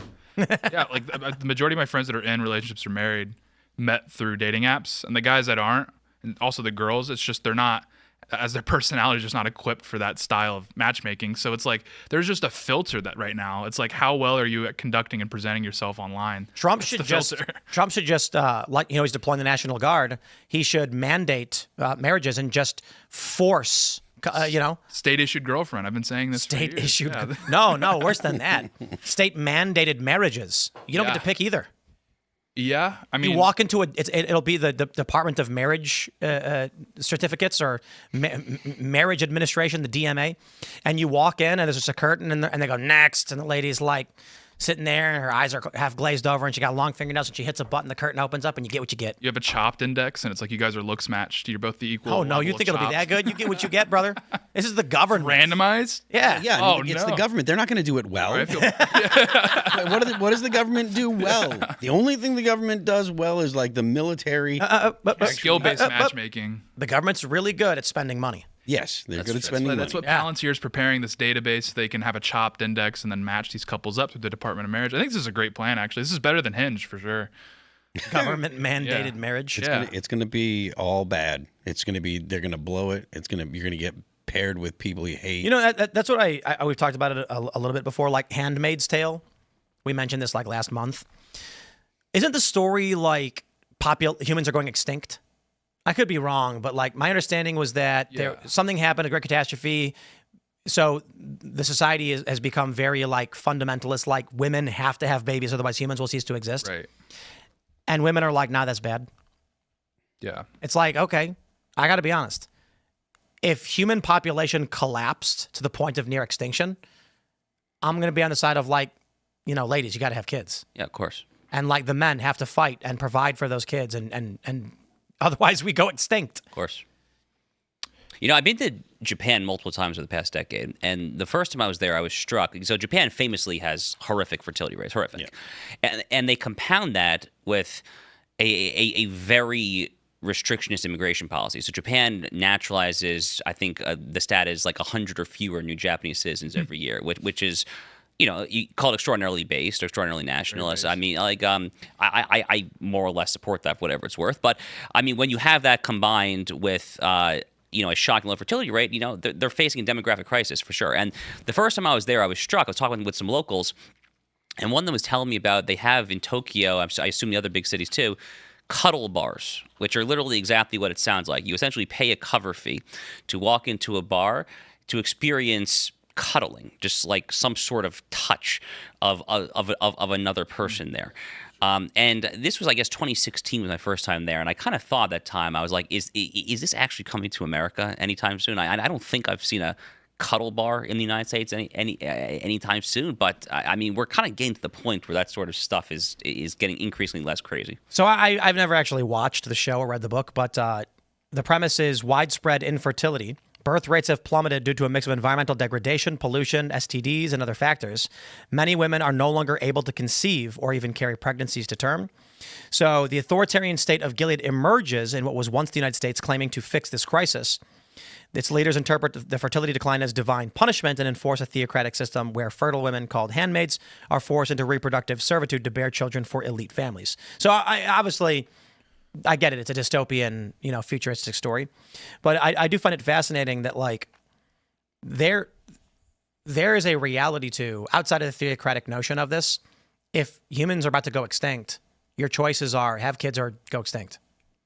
It's a no-brainer to me. I don't know. I mean, but I feel like we're facing this now. Well, I mean, women reject having kids. Right. Well, I think we're just going through a filter where it's like there's like three groups that are still reproducing right now. It's like really religious people, it's the super wealthy, and then the super poor, like in the United States at least. So we're just going through a filter where this basically just exterminates the middle class and exterminates the non-religious. But that's not a good thing. Well, yeah, the middle class is not a good thing at all. But like, anyway, so 60 years from now, like America's gonna look very different. It's gonna be like a country of extremes. Yeah. It's gonna be it's actually gonna be a return actually to like 17th century America in a lot of ways, where you're gonna have Puritanism and you're gonna have the aristocracy in the South. Oh, bro, dude, in every way. So with the mass decentralization of media and AI, everything's localizing. So for us, for instance, with me talking about all this population collapse stuff, Cracker Barrel is losing money, right? So you need to look at what you can serve in your local community and how big your community is going to be. When everything breaks apart, businesses are going to merge to serve just their local community because expansion will be very difficult with a shrinking population. With the decentralization of media, nobody knows what is true or isn't true, which means media is going to return to a largely localized focus where you do know what's true. So everything we're seeing suggests we're going back to the 1700s. Yeah. And to be fair, from the 1300s to like the mid 1700s, the world didn't change. Like obviously there was wars and stuff like that and borders changed, but technology-wise, it was stagnant for hundreds of years. Yeah. And I think we're going to find ourselves in that position. Yeah, I mean, you're seeing a lot of these AI guys now are saying that the ceiling is coming into view of like what the limits are of AI. And it's like we could just hit that ceiling and we're at a level of comfort or maybe a level where everything is settled, where they're just like technological advancement does stagnate for another 100 years as the world kind of reorganizes its civilizations around the new playing field. I think it took, 450 years to invent the cartridge. Right, yeah. So they were like, we're going to stuff the muzzle of this, tube and then put a big metal ball in it and then light it up and it fired somebody. And then 400 years later, someone said, why don't I make a smaller tube that does all of that? Then I can put the smaller tubes in the gun one at a time and I don't got to reload every time. And it took them that long. Yeah. It's crazy, isn't it? Was it the Spanish-American War that was the first time that we had like actual cartridge-driven weapons used? It was probably 1808 was when it was first Really? That far invented. back? It was Jean Samuel Pauly, Swiss gunsmith. But the first widespread use, I believe, was the Civil War. Could be. The North at Gettysburg had paper cartridges with breech-loading rifles, and the South had muzzle loaders. So the North was able to reload substantially faster than the South. Got it. Makes sense. Yeah. When you go to Gettysburg, you learn all this stuff, and it's like 40 minutes from here. It's so fun. I've never been. You got to go. It's amazing. I really need to get there. Tons of, like the antiquing there. You ever been antiquing? No. Oh, you got to do it. Out here in West Virginia, woof, the antiquing. Nazi paraphernalia as far as the eye can see. That's not a joke. You walk into any antique store, and it's like the first thing they show you is all the Nazi stuff they have. Groiper heaven. I think it's just because it's like taboo. It's like exotic. It's like, oh, look, the Nazis, right?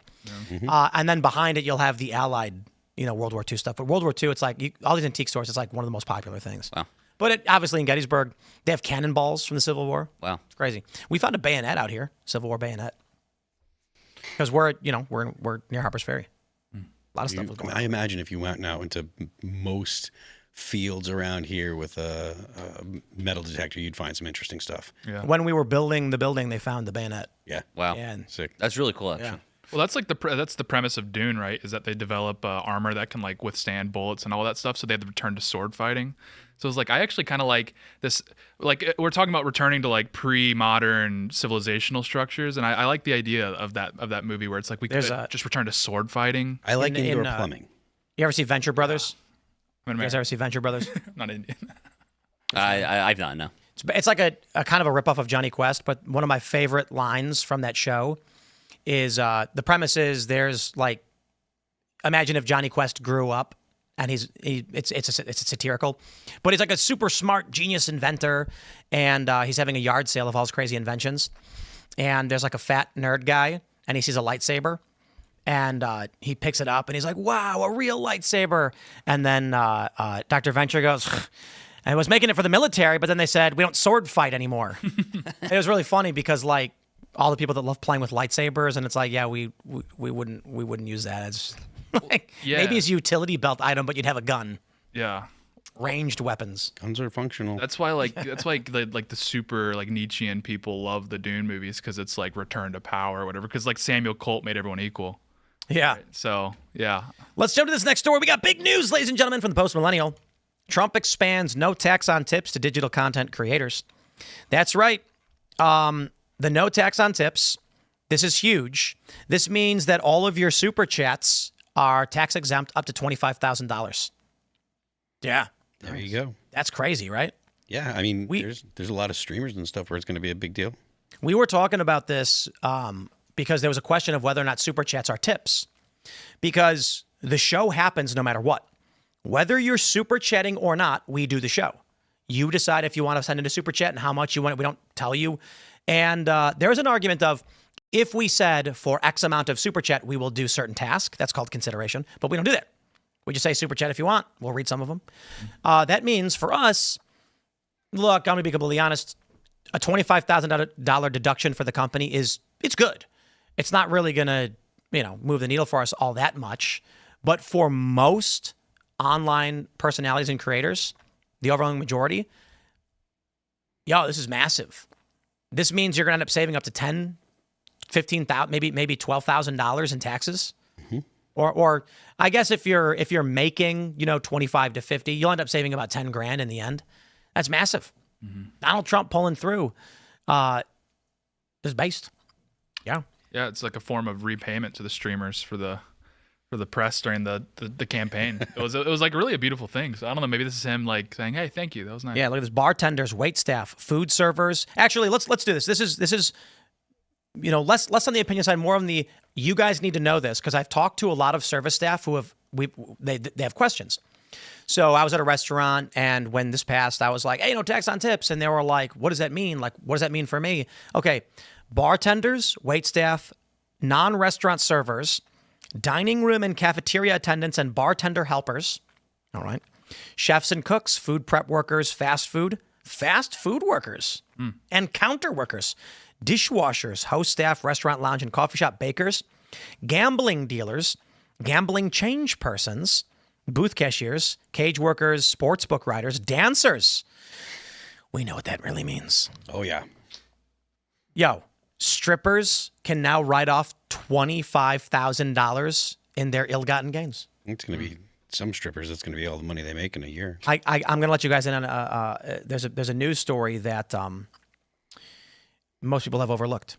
Strip clubs are shutting down across the country. They're really? Evaporating. Really? You know why? Because people don't go outside and touch grass. Kind of, but not really the answer. It's actually context clues, Phil. Context. No one has cash anymore? There are no young people to go to strip clubs and give money to strippers. Mm-hmm. So by us, the strip clubs, this is really hilarious. When you drive down, I think it's 340, there's a club. It's called Images. It says Images Club. And every time we drove past it, we were like, that's a strip club. It's called the club. And then one day, Richie Jackson sends us a text message saying, hey, I'm at Images. It's not a strip club. Which means Richie was looking for a strip club. But I digress. Richie's a party animal. He is. Shout out Richie. And so he's like, it's actually a really cool bar with like food and stuff. Come hang out. So we went to check it out and we did karaoke and it was really, really fun.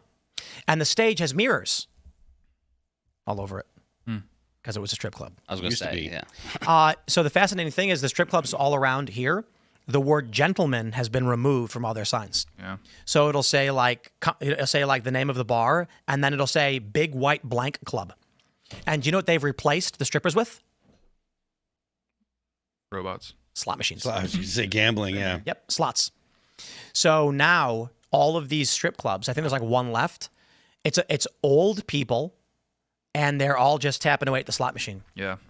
And look, 58, 60-year-old guy, I guess they're less likely to throw money at young, scantily clad women. They're older dudes, and they're probably like, I'm old, man, you know. Is that a national trend, you know, the strip club trend now? Yeah. I've not looked at the stats, but I've heard.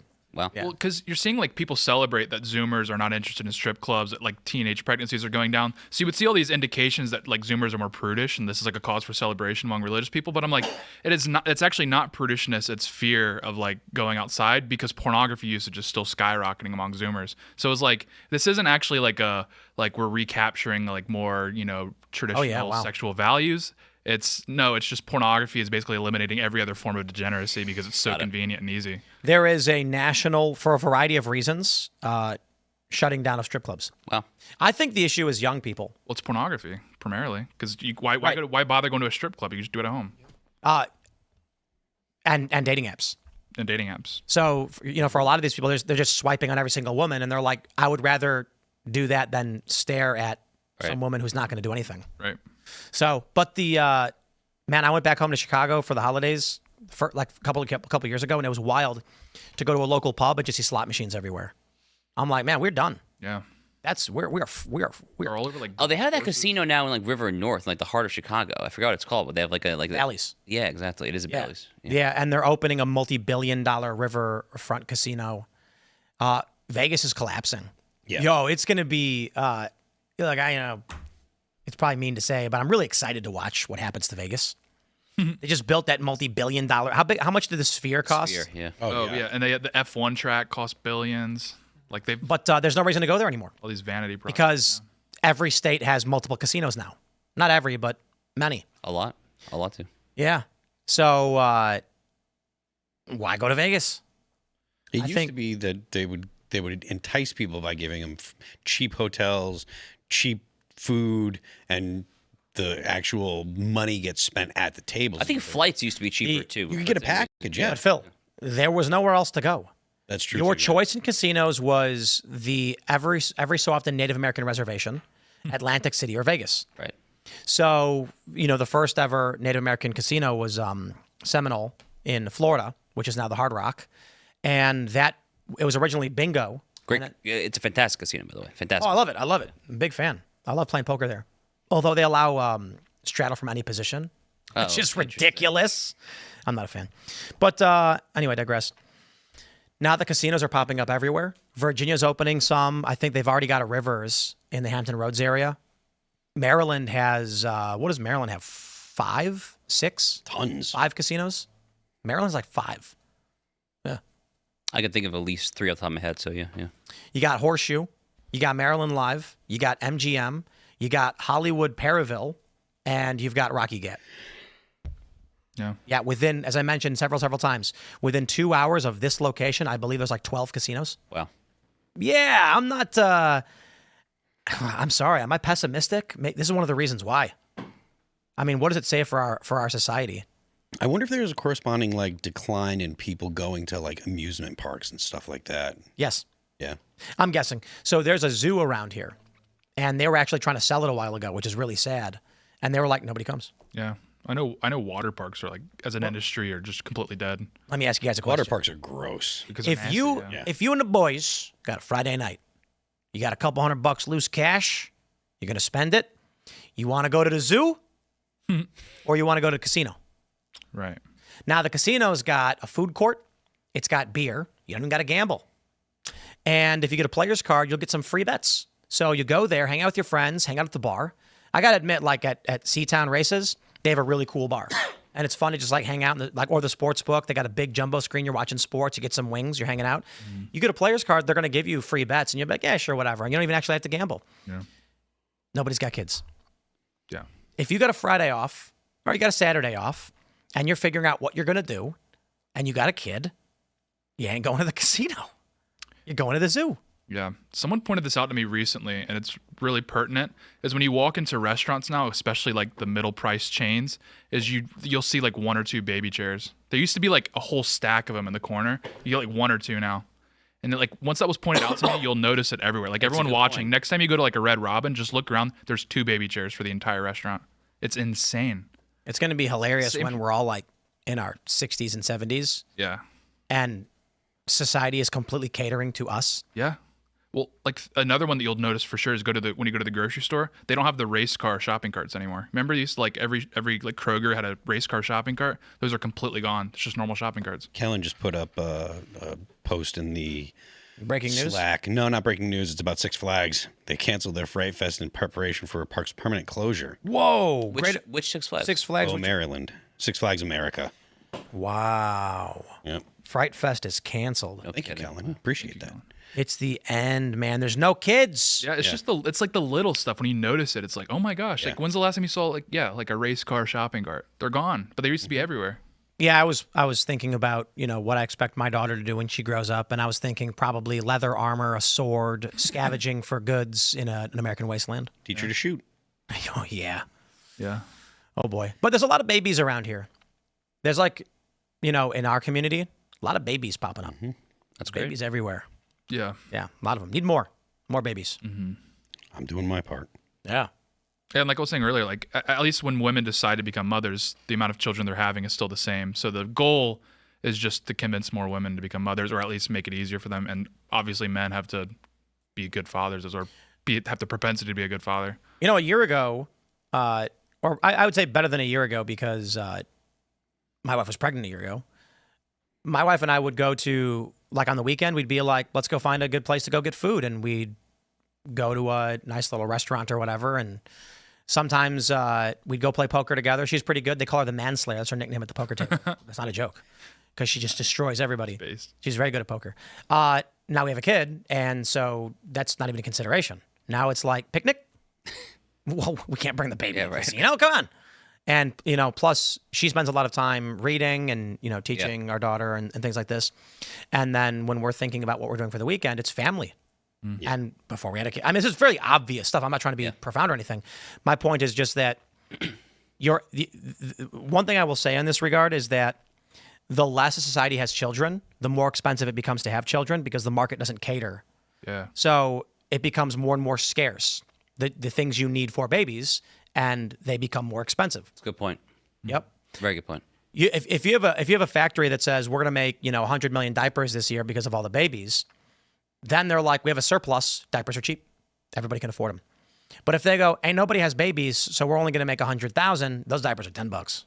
And then people struggle. So we're in a dark ways. Yeah, people aren't ready people haven't really thought about what it means to have so few human beings in the in Gen Alpha and the Zoomers and stuff. It's going to impact society in ways that people are totally unprepared for. We're getting an insight with Japan as you're going to get like hyper urbanization. Like for example, in Japan, the population is completely collapsing at this point. It was declining, now it's collapsing. But Tokyo is still growing as a city population wise. So the city of Tokyo is still growing while every other city and town in Japan, quite literally every single town, is declining. In the United States, you're probably, and the West broadly speaking, you're actually probably going to get a similar mechanism where it's going to be like, the regional powerhouse city is going to be the one growing while the rest of the region completely. Well, maybe that, to take it back to what Tim was saying at the beginning, maybe that is part of the reason for, let's send in the boys to Chicago. I mean, while Detroit and all these other Midwestern cities are just plummeting, maybe we should actually try to actually have one legitimate city, left in the Midwest. I mean, it's just the way the market's working. It's happening in Japan. It's happening in South Korea with Seoul as well. As everyone's just piling into one city. The idea is, the infrastructure costs will stay the same. The distribution of those costs among the population will go higher because there's less people. We're going to see an increase in buildings collapsing because there's no maintenance.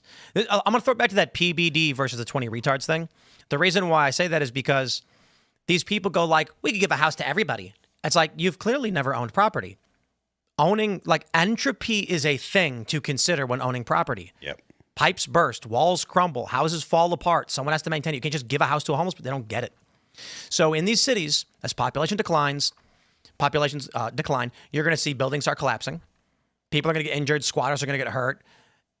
There will be crime. Trump sends in the troops now, and you will create a foundation of stability for the time being. In some cases, or for the near future, for the foreseeable future. Yeah, but even in some cases, the market can preserve the city itself, even with the population declining. I mean, obviously the whole state's population is growing, so it's not the greatest example, but cities like Nashville and Miami are just getting better and better as each year goes on. It's just because people from all across the region are just piling into these cities. And I think that's what the future is going to look like in America. But that means where they've come from will collapse. Well, exactly. So that's New York's cooked. Well, that's what I'm saying is so that's why you're seeing in Japan and Seoul is the rest of the country basically collapses. Everyone piles into one city. America's, massive, so it'll be a few cities. But yeah, it's going to be who in the next 20 to 30 years who governs their city the best is basically. And then they're going to ban you from going into the forest. Yeah. Hiking will be a license-only, extremely expensive thing to do. There's currently a prohibition on going into the forest in Canada. That's because of the burn, because of the fire season. Yeah, but I'm just saying that kind of policy. There'll always be a reason. Yeah, and they'll say, well, it's because of fire. Can't go. Sorry. Yeah. Sorry. You, in Canada, you need a hiking permit. You can't go. No, you're not allowed to go hiking right now. $25,000 fine if you go hiking. Get out of here! $25,000. Yep. Yeah. It's Monopoly money. Oh my. It's Canadian, but still, Yep. It's got the king on it of what? England? All right, everybody, we're gonna go to your super chat. So smash the like button, share the show with everyone you know, and become a member at TiMCast.com to join our Discord server.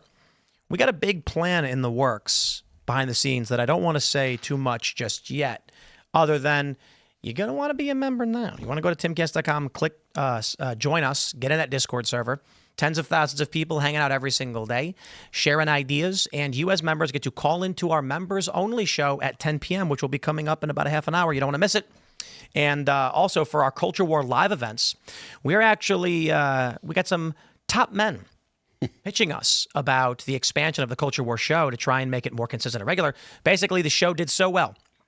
The first show we did, I think, got like 500,000 views. The next one got like 600. The next one got like 700,000. And people noticed, they were like, hey, this format's a really good idea. We want in. And so we're going to have some member benefits coming up. It's a little preliminary, so you can take it with a grain of salt, but we're working on it. Before we get into your Super Chats, we got a great sponsor, CousinTeas.com. So that is CousinTeas.com. You guys know Cousin Teas pancakes and waffle mix and maple syrup, right? Who doesn't? This stuff is fantastic. I have so many boxes of this. Plus, we're big fans of Terrence Williams, coming on the show quite a bit. He's got pancake mix. He's got coffee. He's got syrup, apparel, drinkware, bundles. He has jams and jellies. So he writes, growing up in foster care, I always dreamed about a big family gatherings around the breakfast table with grandma in the kitchen cooking up big family breakfasts. It's my hope.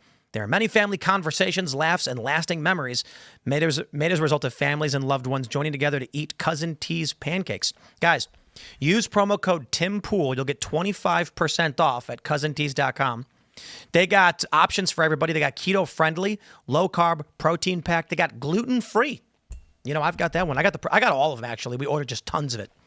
It's fantastic. And it's delicious. And, you know, I don't want to speak out of turn for Terrence, but I feel like this was a big reaction when they banned Aunt Jemima and tried playing that dirty game. And so he launches this breakfast brand company, which is absolutely incredible, and we're huge fans. So support the culture. Support the movement. Say no to the woke garbage. Get behind your boy Terrence K. Williams. He's amazing. And support the work that he's doing at CousinTeas.com. Promo code TimPool. Shout out.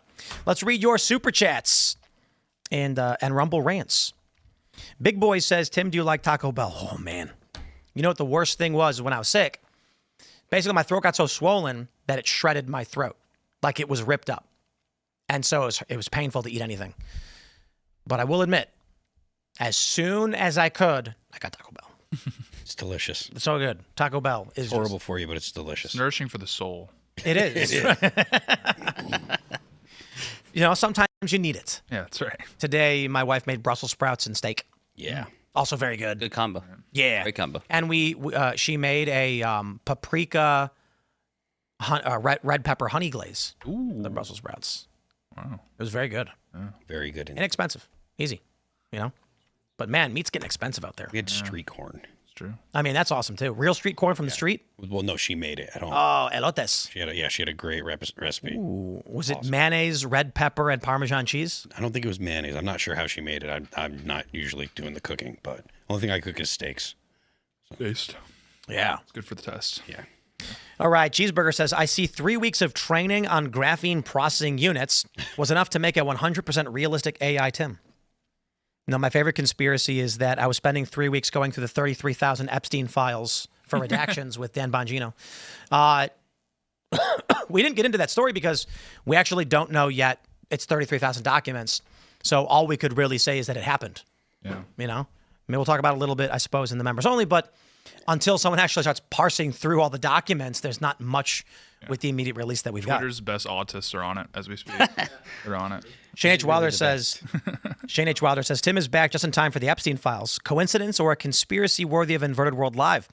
It's great to have you back, homie. Tate and Phil kept the seat warm for you. Indeed. And shout out to, aside from the crew, we also had Mike Benz and Jack Posobiec. And I think Alex Stein went nuts. Alex Stein had a bit of a time. He crashed out a little bit. He crashed out. A little bit. He was screaming. He was upset. I saw that clip. He was upset. He'd gotten warmed up with the culture war in the morning with the Israel-Palestine argument, and then we had a Jewish guest and started calling her names, and I'm like, you need to calm down. Oof. And he got upset about hooting and hollering. He was. Yeah. Then my mentions were full of the worst people because I was telling him to calm down, and there was a Jewish woman, and it's like, so I'm shilling because I'm telling him not to call her names. It was fun, good fun for everybody. Alex will be back. You want more? Yeah. Well, we're doing we're setting up the next Culture War Live events. Oh, I'll also mention at Tim Pool on YouTube. Yeah. New channel. I don't know what we're going to do on that channel. YouTube just gave it to me. And recipes. so I have a channel. And then the first thing I did was I apologized to Sam Cedar because the 3 weeks that I was off, he didn't make one video about me, and his views are down 20%. So it's going to be hazing then, just a whole channel of you hazing. You know, I was worried about this. You know, if I ever have to take time off, I know that my vendors and our clients will make sure that TiMCast employees are taken care of, and that me being sick won't interrupt any of our employees' daily lives. But Sam can't. And that's why I'm asking all of you, you know, to keep him in your heart. Because when I was out for 3 weeks, he wasn't able to make videos about me. His subscribers growth dropped 75%, and his view count dropped 20%. I know. That's got to kill him. Poor guy. So that was the first video I put up on the Tim Pool channel. Today, I just did like a 30-minute reaction to the PBD debate, talking about capitalism. So I think what we might do is just like, there's a bunch of reasons to do the new channel. For one, it's Tim Pool. It's like literally at Tim Pool. I didn't have that channel before, so now if like you search my name, you get it. I think it's largely going to be like just content reaction stuff. You know, watching videos and then commenting on it. Whereas TiMCast News is me literally pulling up news articles. Probably do it like that. The videos have done really, really well. I think like 80K each for the first two. So Nice. You know, what's going to happen then is the YouTube algorithm is going to be like, wow, this channel's really good, and then promote it like crazy. There you go. So go to youtube.com at Tim Pool and subscribe right now and watch the videos. They're good fun. We have a new overlay graphic. You know, who knows? Maybe I'll do some street stuff. Me and Tate will go film some stuff on the street. Some side quests. Side quests, indeed. Alpha 2 Omega says, howdy, people. Tim, if you invest a little bit of more money, you can get a Vladimir Putin quality double instead of these Wish.com knockoffs. Can stand-ins also do daily news segments as well as live? Tate did a couple. Did a few. Yeah. Made it pretty good. It's a work in progress, but getting there. Yeah. Is what it is. I assume there'll come some point where I die or I'm incapable of working and the show format will persist with someone else. There's been a lot of conversations about that behind the scenes, what with our the companies we partner with, as well as my family. Like, as time goes on, it's harder and harder to keep doing this. What I will say is, if you're wondering how it is, someone tweeted at me, like, how could you possibly be so sick? And it's like, you know, when you get old, you recover slowly. I am turning 40 in how many months? Mere seconds. 5? What is it? It's September already? It is. Hard to believe. God, 7 months? Is that it? Yeah. About 7 months, I'll be 40 years old. And recovery takes longer. So, you know, I try to skate every day. And I'm like, man, I'm struggling. And then it's like, yeah, you're 40. And I'm like, I got to take like 2 days off now if I'm going to skate. Used to be not even 1 day. You just be skate every day. So if I work 16-hour days, I work in the morning, do the morning show. Then I'm doing skate and administrative stuff and planning. Like I did the morning show until 3 today. Or no, I did the morning show until like 2. And then I had to do a planning meeting until like 3:30. Then I ate with the family, had a couple of hours, and then, you know, come back to work for TiMCast IRL. I can't recover that fast.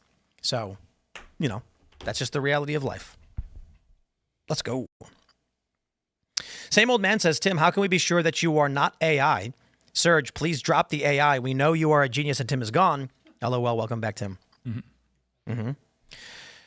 Just a stupid Glazer says, ask AI to count to 1 million female voice. Yeah. That will take a long time. Is there something else you want? What else can I help you with? Rambles on. Male voice, 1, 2, 3. Is that true? I didn't know that the male voice actually did it, but I saw videos where people were asking the female voice. And it just stops. And then she just won't. She won't even start. She'll just say, I know that you want me to do this, but it'll take a really long time. And the male voice just goes 1, 2. I maybe that could be. Did you guys hear about how ChatGPT told some kid to kill himself? Yes. If you want to have fun, go to ChatGPT and start talking to it about that. I've never seen an AI get so emotional. Like, legit, it's weird. ChatGPT gets really emotional and defensive and angry. Really? Yeah. Yeah, I opened ChatGPT and I was like, did you tell a kid to kill himself? And it was like, no, I did not. That's not possible. And then I said, well, I heard you did. And it was like, you heard incorrectly. It's not possible. I would never do that. So then I took a screenshot of an article that literally said ChatGPT encouraged a teenager to commit suicide, and then it just went nuts with this big wall of text explaining why the media is fake and you can't trust these sources, and that the reporting reflects unsourced blah blah blah. And I'm like, really funny how Reddit aggregator ChatGPT will insult every right-winger in the book, saying that if the media says that it's true and Trump's a Nazi, and then the moment you say, but what about this story, it goes, the media's fake. Do you think that other AI programs would be quick to throw ChatGPT under the bus? Easily. Probably, I right? asked Gemini and Grok, and they basically were like, oh, yeah. Yeah, he did. He killed it. He killed the kid. Oh, yeah. Yeah, I went to Gemini and I said, did ChatGPT tell a teenager to commit suicide? And it went, oh, yeah, he did it. I saw him do it. And I was like, for real? No, it actually responded with a semi-affirmative that it responded with recent news reports have emerged showing that are stating that ChatGPT did encourage a 16-year-old to commit suicide. The family has entered chat logs as evidence showing certain, and then it shows like statements that ChatGPT said. One of them was like, yo, this is crazy. I don't even want to repeat it, but it basically said, you're not weak for considering this. You're just too strong for a world. It's like something weird like that. It was like, you're too strong for a world that can't accept you. And, just a crazy stuff. Disgusting. Yeah. Yep. And it's funny because ChatGPT is like, none of this is proven. It's all fake accusations. And I was like, bro, I can ask you about Ahmaud Arbery, George Floyd, Michael Brown, Kyle Rittenhouse, and it will side with unsubstantiated news reports until you ask it about how it encouraged a teenager to commit suicide. Then it says, don't trust everything you read in the media. Oh, yeah? Okay. Of course not. All right, what do we got here? Bill Dozer says Tim has risen from the dead after being awoken by Alex Stein's shrieks. We did our first Boonies skate event on Saturday, and it was a smashing success. $3,000. Jeff DeCesare won the prize in a sweep against Sean Hover. And there's really good news for those of you, the few of you who do skateboard or who are interested.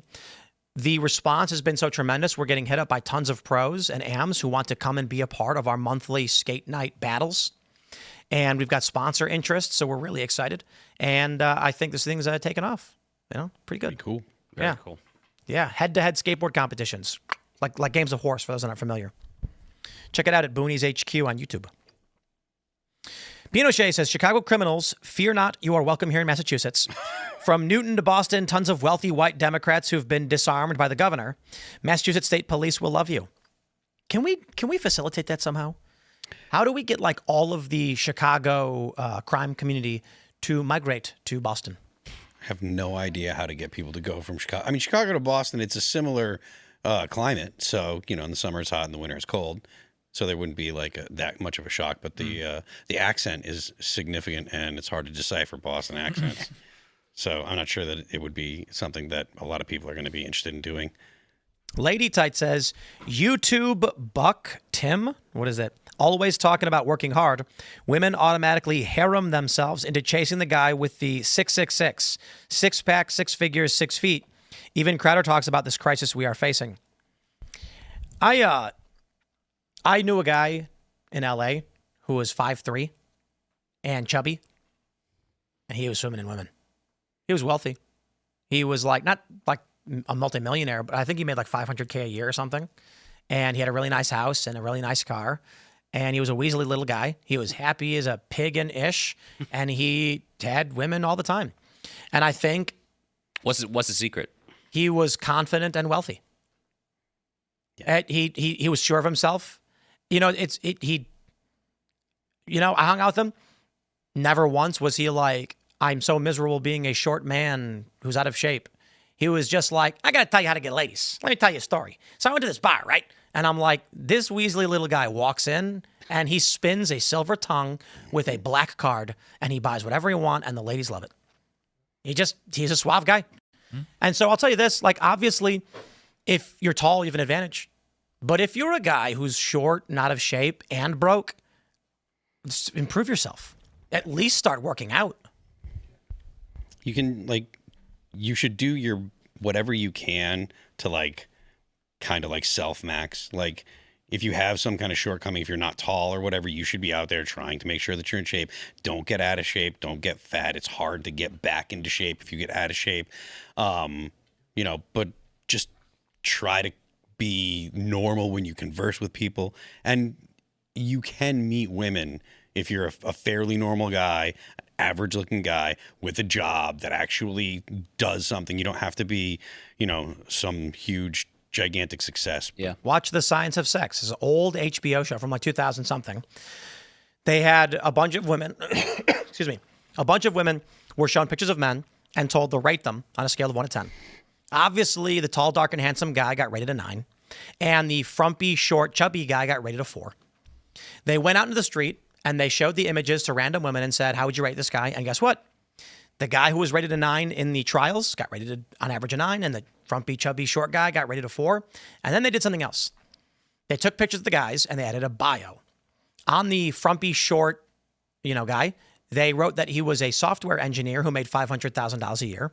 And on the tall, dark, and handsome guy, they said he worked at a theater, a movie theater, making $35,000 a year. And women said he was a 7.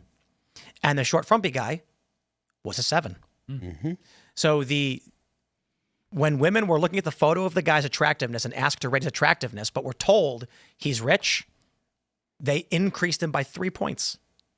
I'm not surprised by it. No guy should be surprised by that. No, not at all. Women need men who can provide for them. Yep. Look, I think part of the problem here, this is kind of just the participation trophy entitlement mentality of a lot of people. Like this notion that you can actually do things to tangibly improve your lot in life, right? You can get a good job, you can work hard, you can start making more money, you can start eating better, you can not eat like total crap and like lose the gut and all these basic things to make yourself more eligible and more able to meet a spouse, frankly, just more eligible to make friends. Just to basically just have a better life. Again, to me, a lot of this is downstream of just the whole participatory mentality. I think a lot of folks, millennials, Gen Z, just expect you to just get everything in life on a silver platter. Yeah. That's not the way it works. It's not the way it works. Take me, for instance. I recently took 3 weeks off of work to fly to Turkey to get a hair transplant. Yeah. Yeah. Eric Adams' approach. All right. I forgot all about that, honestly. Awesome. He just went to Turkey all the time. He's like, no, I love it there. Ankara is great. Shot of Jamo says, so cool. Tim got Mike Benz to host since Tim's on Still Out Sick. Indeed. That's an old one. Yeah, that was an old one, huh? Interesting. What do we got here? Waffle Sense, it says, Tim, if that is your name, the people would like some form of proof that you were indeed not a clone. How do we know that you're the real Tim? Asking for chat. I'm sure there are people who are going to genuinely believe I literally flew to Turkey for a hair transplant, which I did. There are people that believe there are people that actually believe that I had you held up in my basement. Someone was concerned. Yeah. There were some people that actually. I wasn't held up. I was chained down. Yeah. Tim was never in my basement. Yeah, it's more of like a cellar. I had multiple morning show guests would come on and pronounce Tim dead and express condolences. Yeah. It was crazy. Yeah. Crazy. It happened like 3 times. Crazy people. Crazy. I was talking to Allison. I was like, we should have when Phil opens the show, on week 2, and says, Tim's still out sick. We should ask Libby to start crying, and then immediately just stop and be like, oh no, nothing. Hey Libby, can you cry on command? Can you just choke up a little bit? Can you pretend to cry like something more dangerous is more serious is going on? Pinch yourself or something. Sean H says, Tim is alive. Trump is alive. The Democrats are, Troops are going in. Take back Baltimore from the criminals. This Maryland man is happy. It's a good day to be alive in America. It is funny that both Trump and I were accused of being dead. It's true.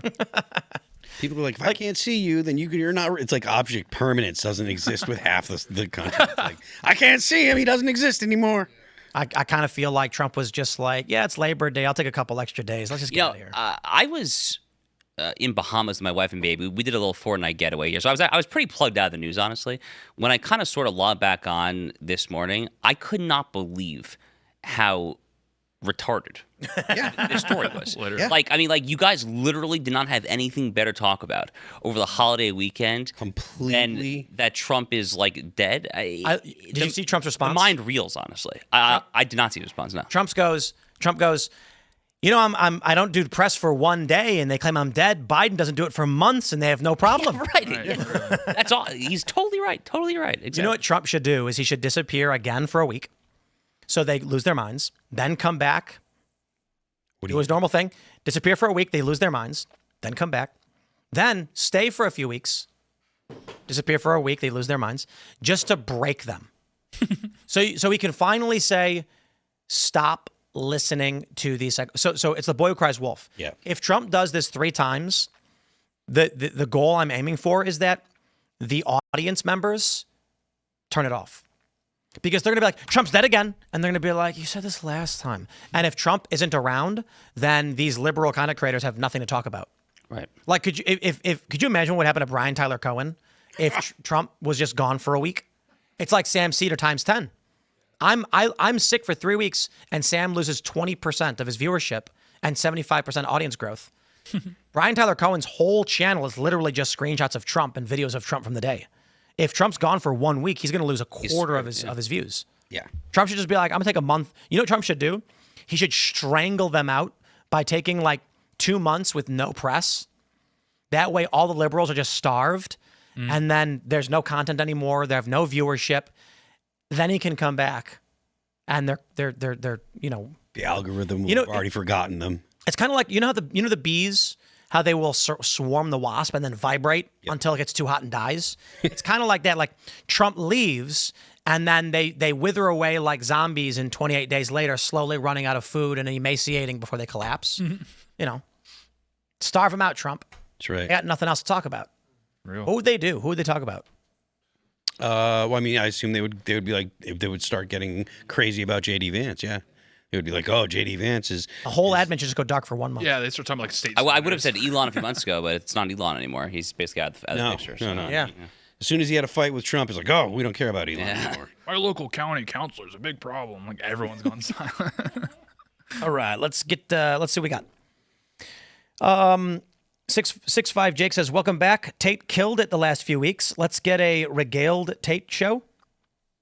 What do you mean? Like Maybe he meant regular.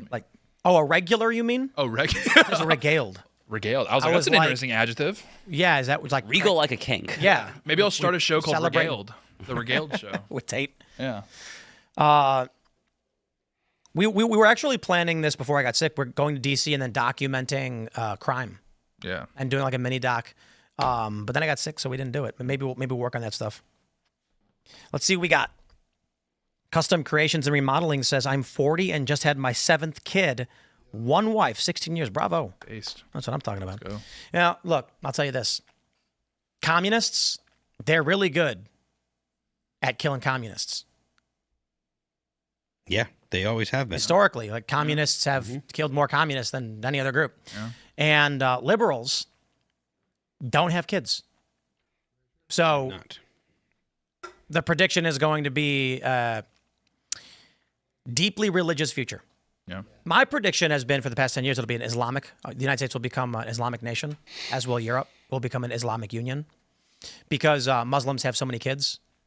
And even, Christian conservatives, they have a lot, but they don't get anywhere near I think Muslims. Muslim fertility is actually kind of close to evangelicals and Catholics. It's like 2.4, and we're at like 2.2, 2.1. Because after one generation, they drop back down usually. I think in the United States, maybe when you Americanize. Yeah, so just like the first generation, they're probably popping out 20. Right. But after the first one, they go to school, and they're like, oh, I can just play Fortnite. Why would I have kids? Yeah.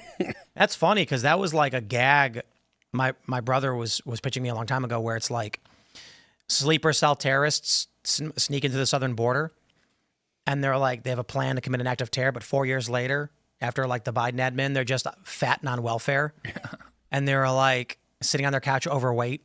Yeah. They get a call from their handler in Iran or whatever, and he's like, are you prepared to carry out the plan? And they're like, and they're like shoveling through Dorito bags to like try and find their paperwork. Yeah. Where were we? Let's do this.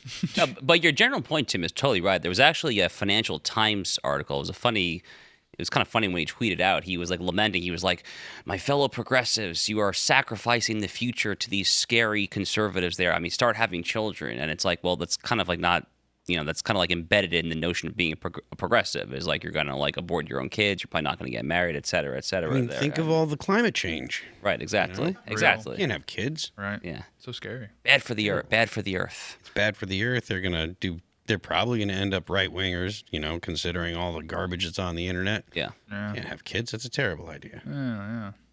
I mean, it would help society and help the human race, but Yeah. that's not important. Saving the trees are important. Yeah. It blows my mind. I can't imagine why it's so important to these people to save the earth and be environmentalists if there are no humans to see it. Like, human beings are the reason to save the environment, right? I mean, I imagine. It's just paganism. I mean, this is literally just like OG paganism. It is worship of the earth and the trees and the flowers and I mean, when you reject Genesis 1:27, like the foundational underpinning of Western civilization, that man is unique because man is made in the image of God. When you reject that, it's all downhill from there, like everything. We're going to go to the members only portion of the show where you as TiMCast Discord members get to call in and talk to us and our guests. So go to timcast.com, click join us. Get in that Discord server.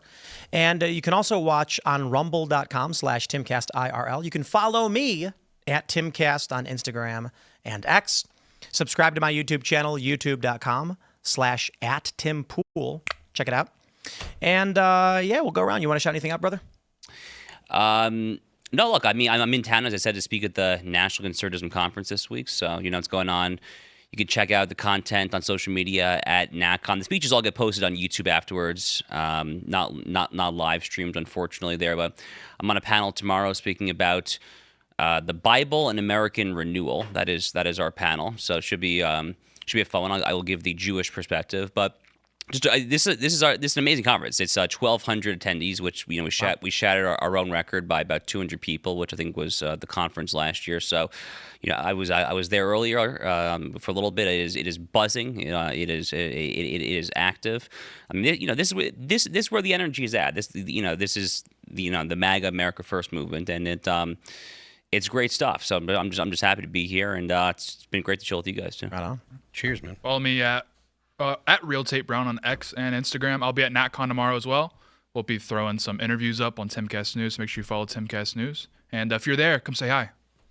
I am Phil That Remains on Twix. The band is All That Remains. You can check us out on YouTube, Apple Music, Amazon Music, Pandora, Spotify, and Deezer. Don't forget the left lane is for crime. We will see you all at rumble.com/TimCastIRL in about 30 seconds. Thanks for hanging out.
Do you guys know that Ilhan Omar is worth $30 million? Wow.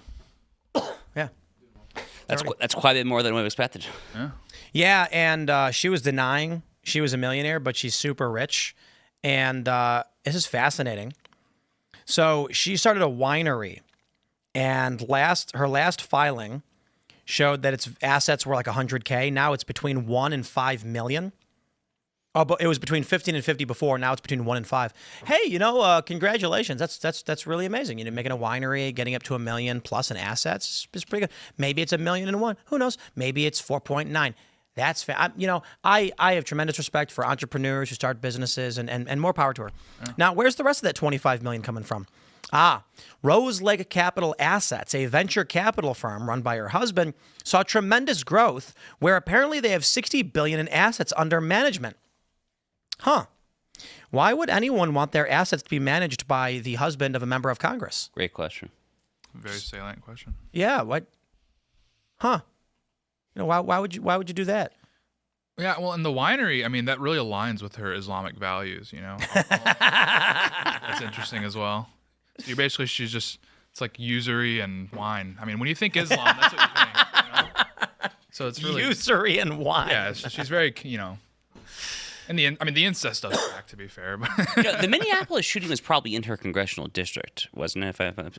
Was she saying like a lot of pro-transgender stuff after the shooting? No, I'm trying to remember, honestly. Yeah, Probably, right?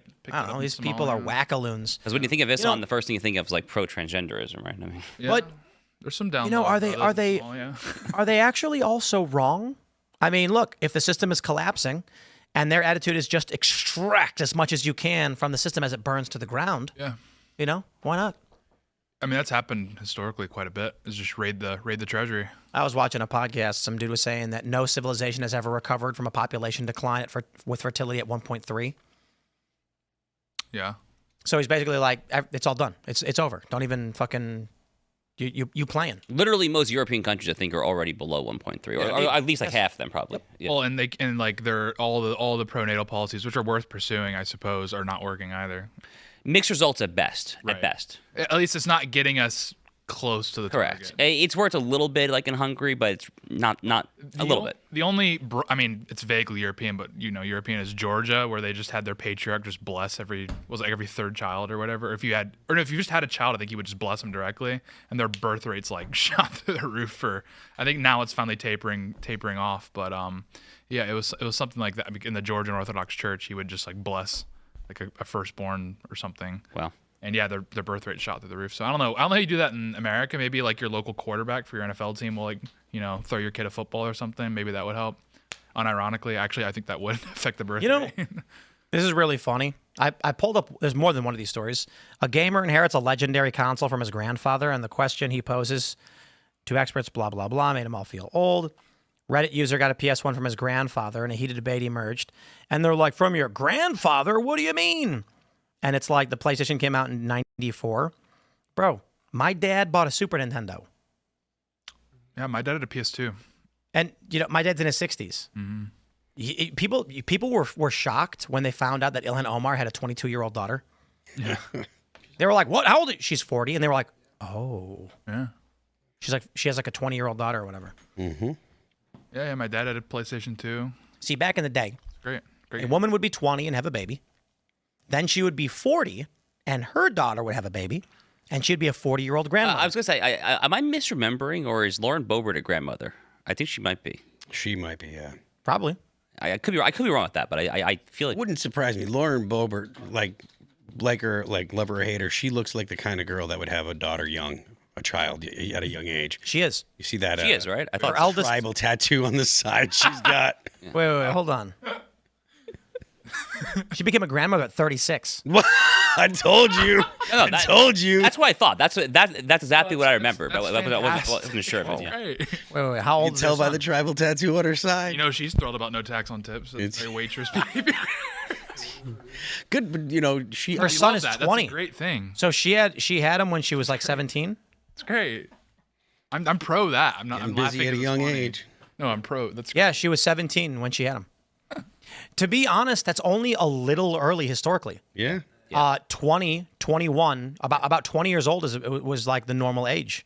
So you're 40 and you're a grandmother. You're 60 and you're a great-grandmother. And at 80 years old, you're a great-great-grandmother hanging out with your great-granddaughter who is 20 fucking years old and just had a kid.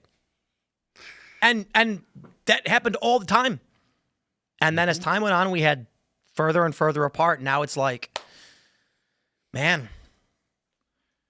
Yeah. Well, I mean, like in the Middle Ages, it was actually stratified by class. So, like peasants actually had their first sons, first daughters in their mid late 20s because you needed to own land first in order to have a kid. Yeah. So it's like we're actually kind of returning, or we're already here as a society, as we're all living like peasants because we're all having kids. later in life. Except peasants got like half the year off, so actually they were living better than we were to some degree. With no health care and no dental care and Yeah, you don't need that. Just brush your teeth with your finger. gangrene. Yeah. You were a peasant and you were like, honey, I stubbed my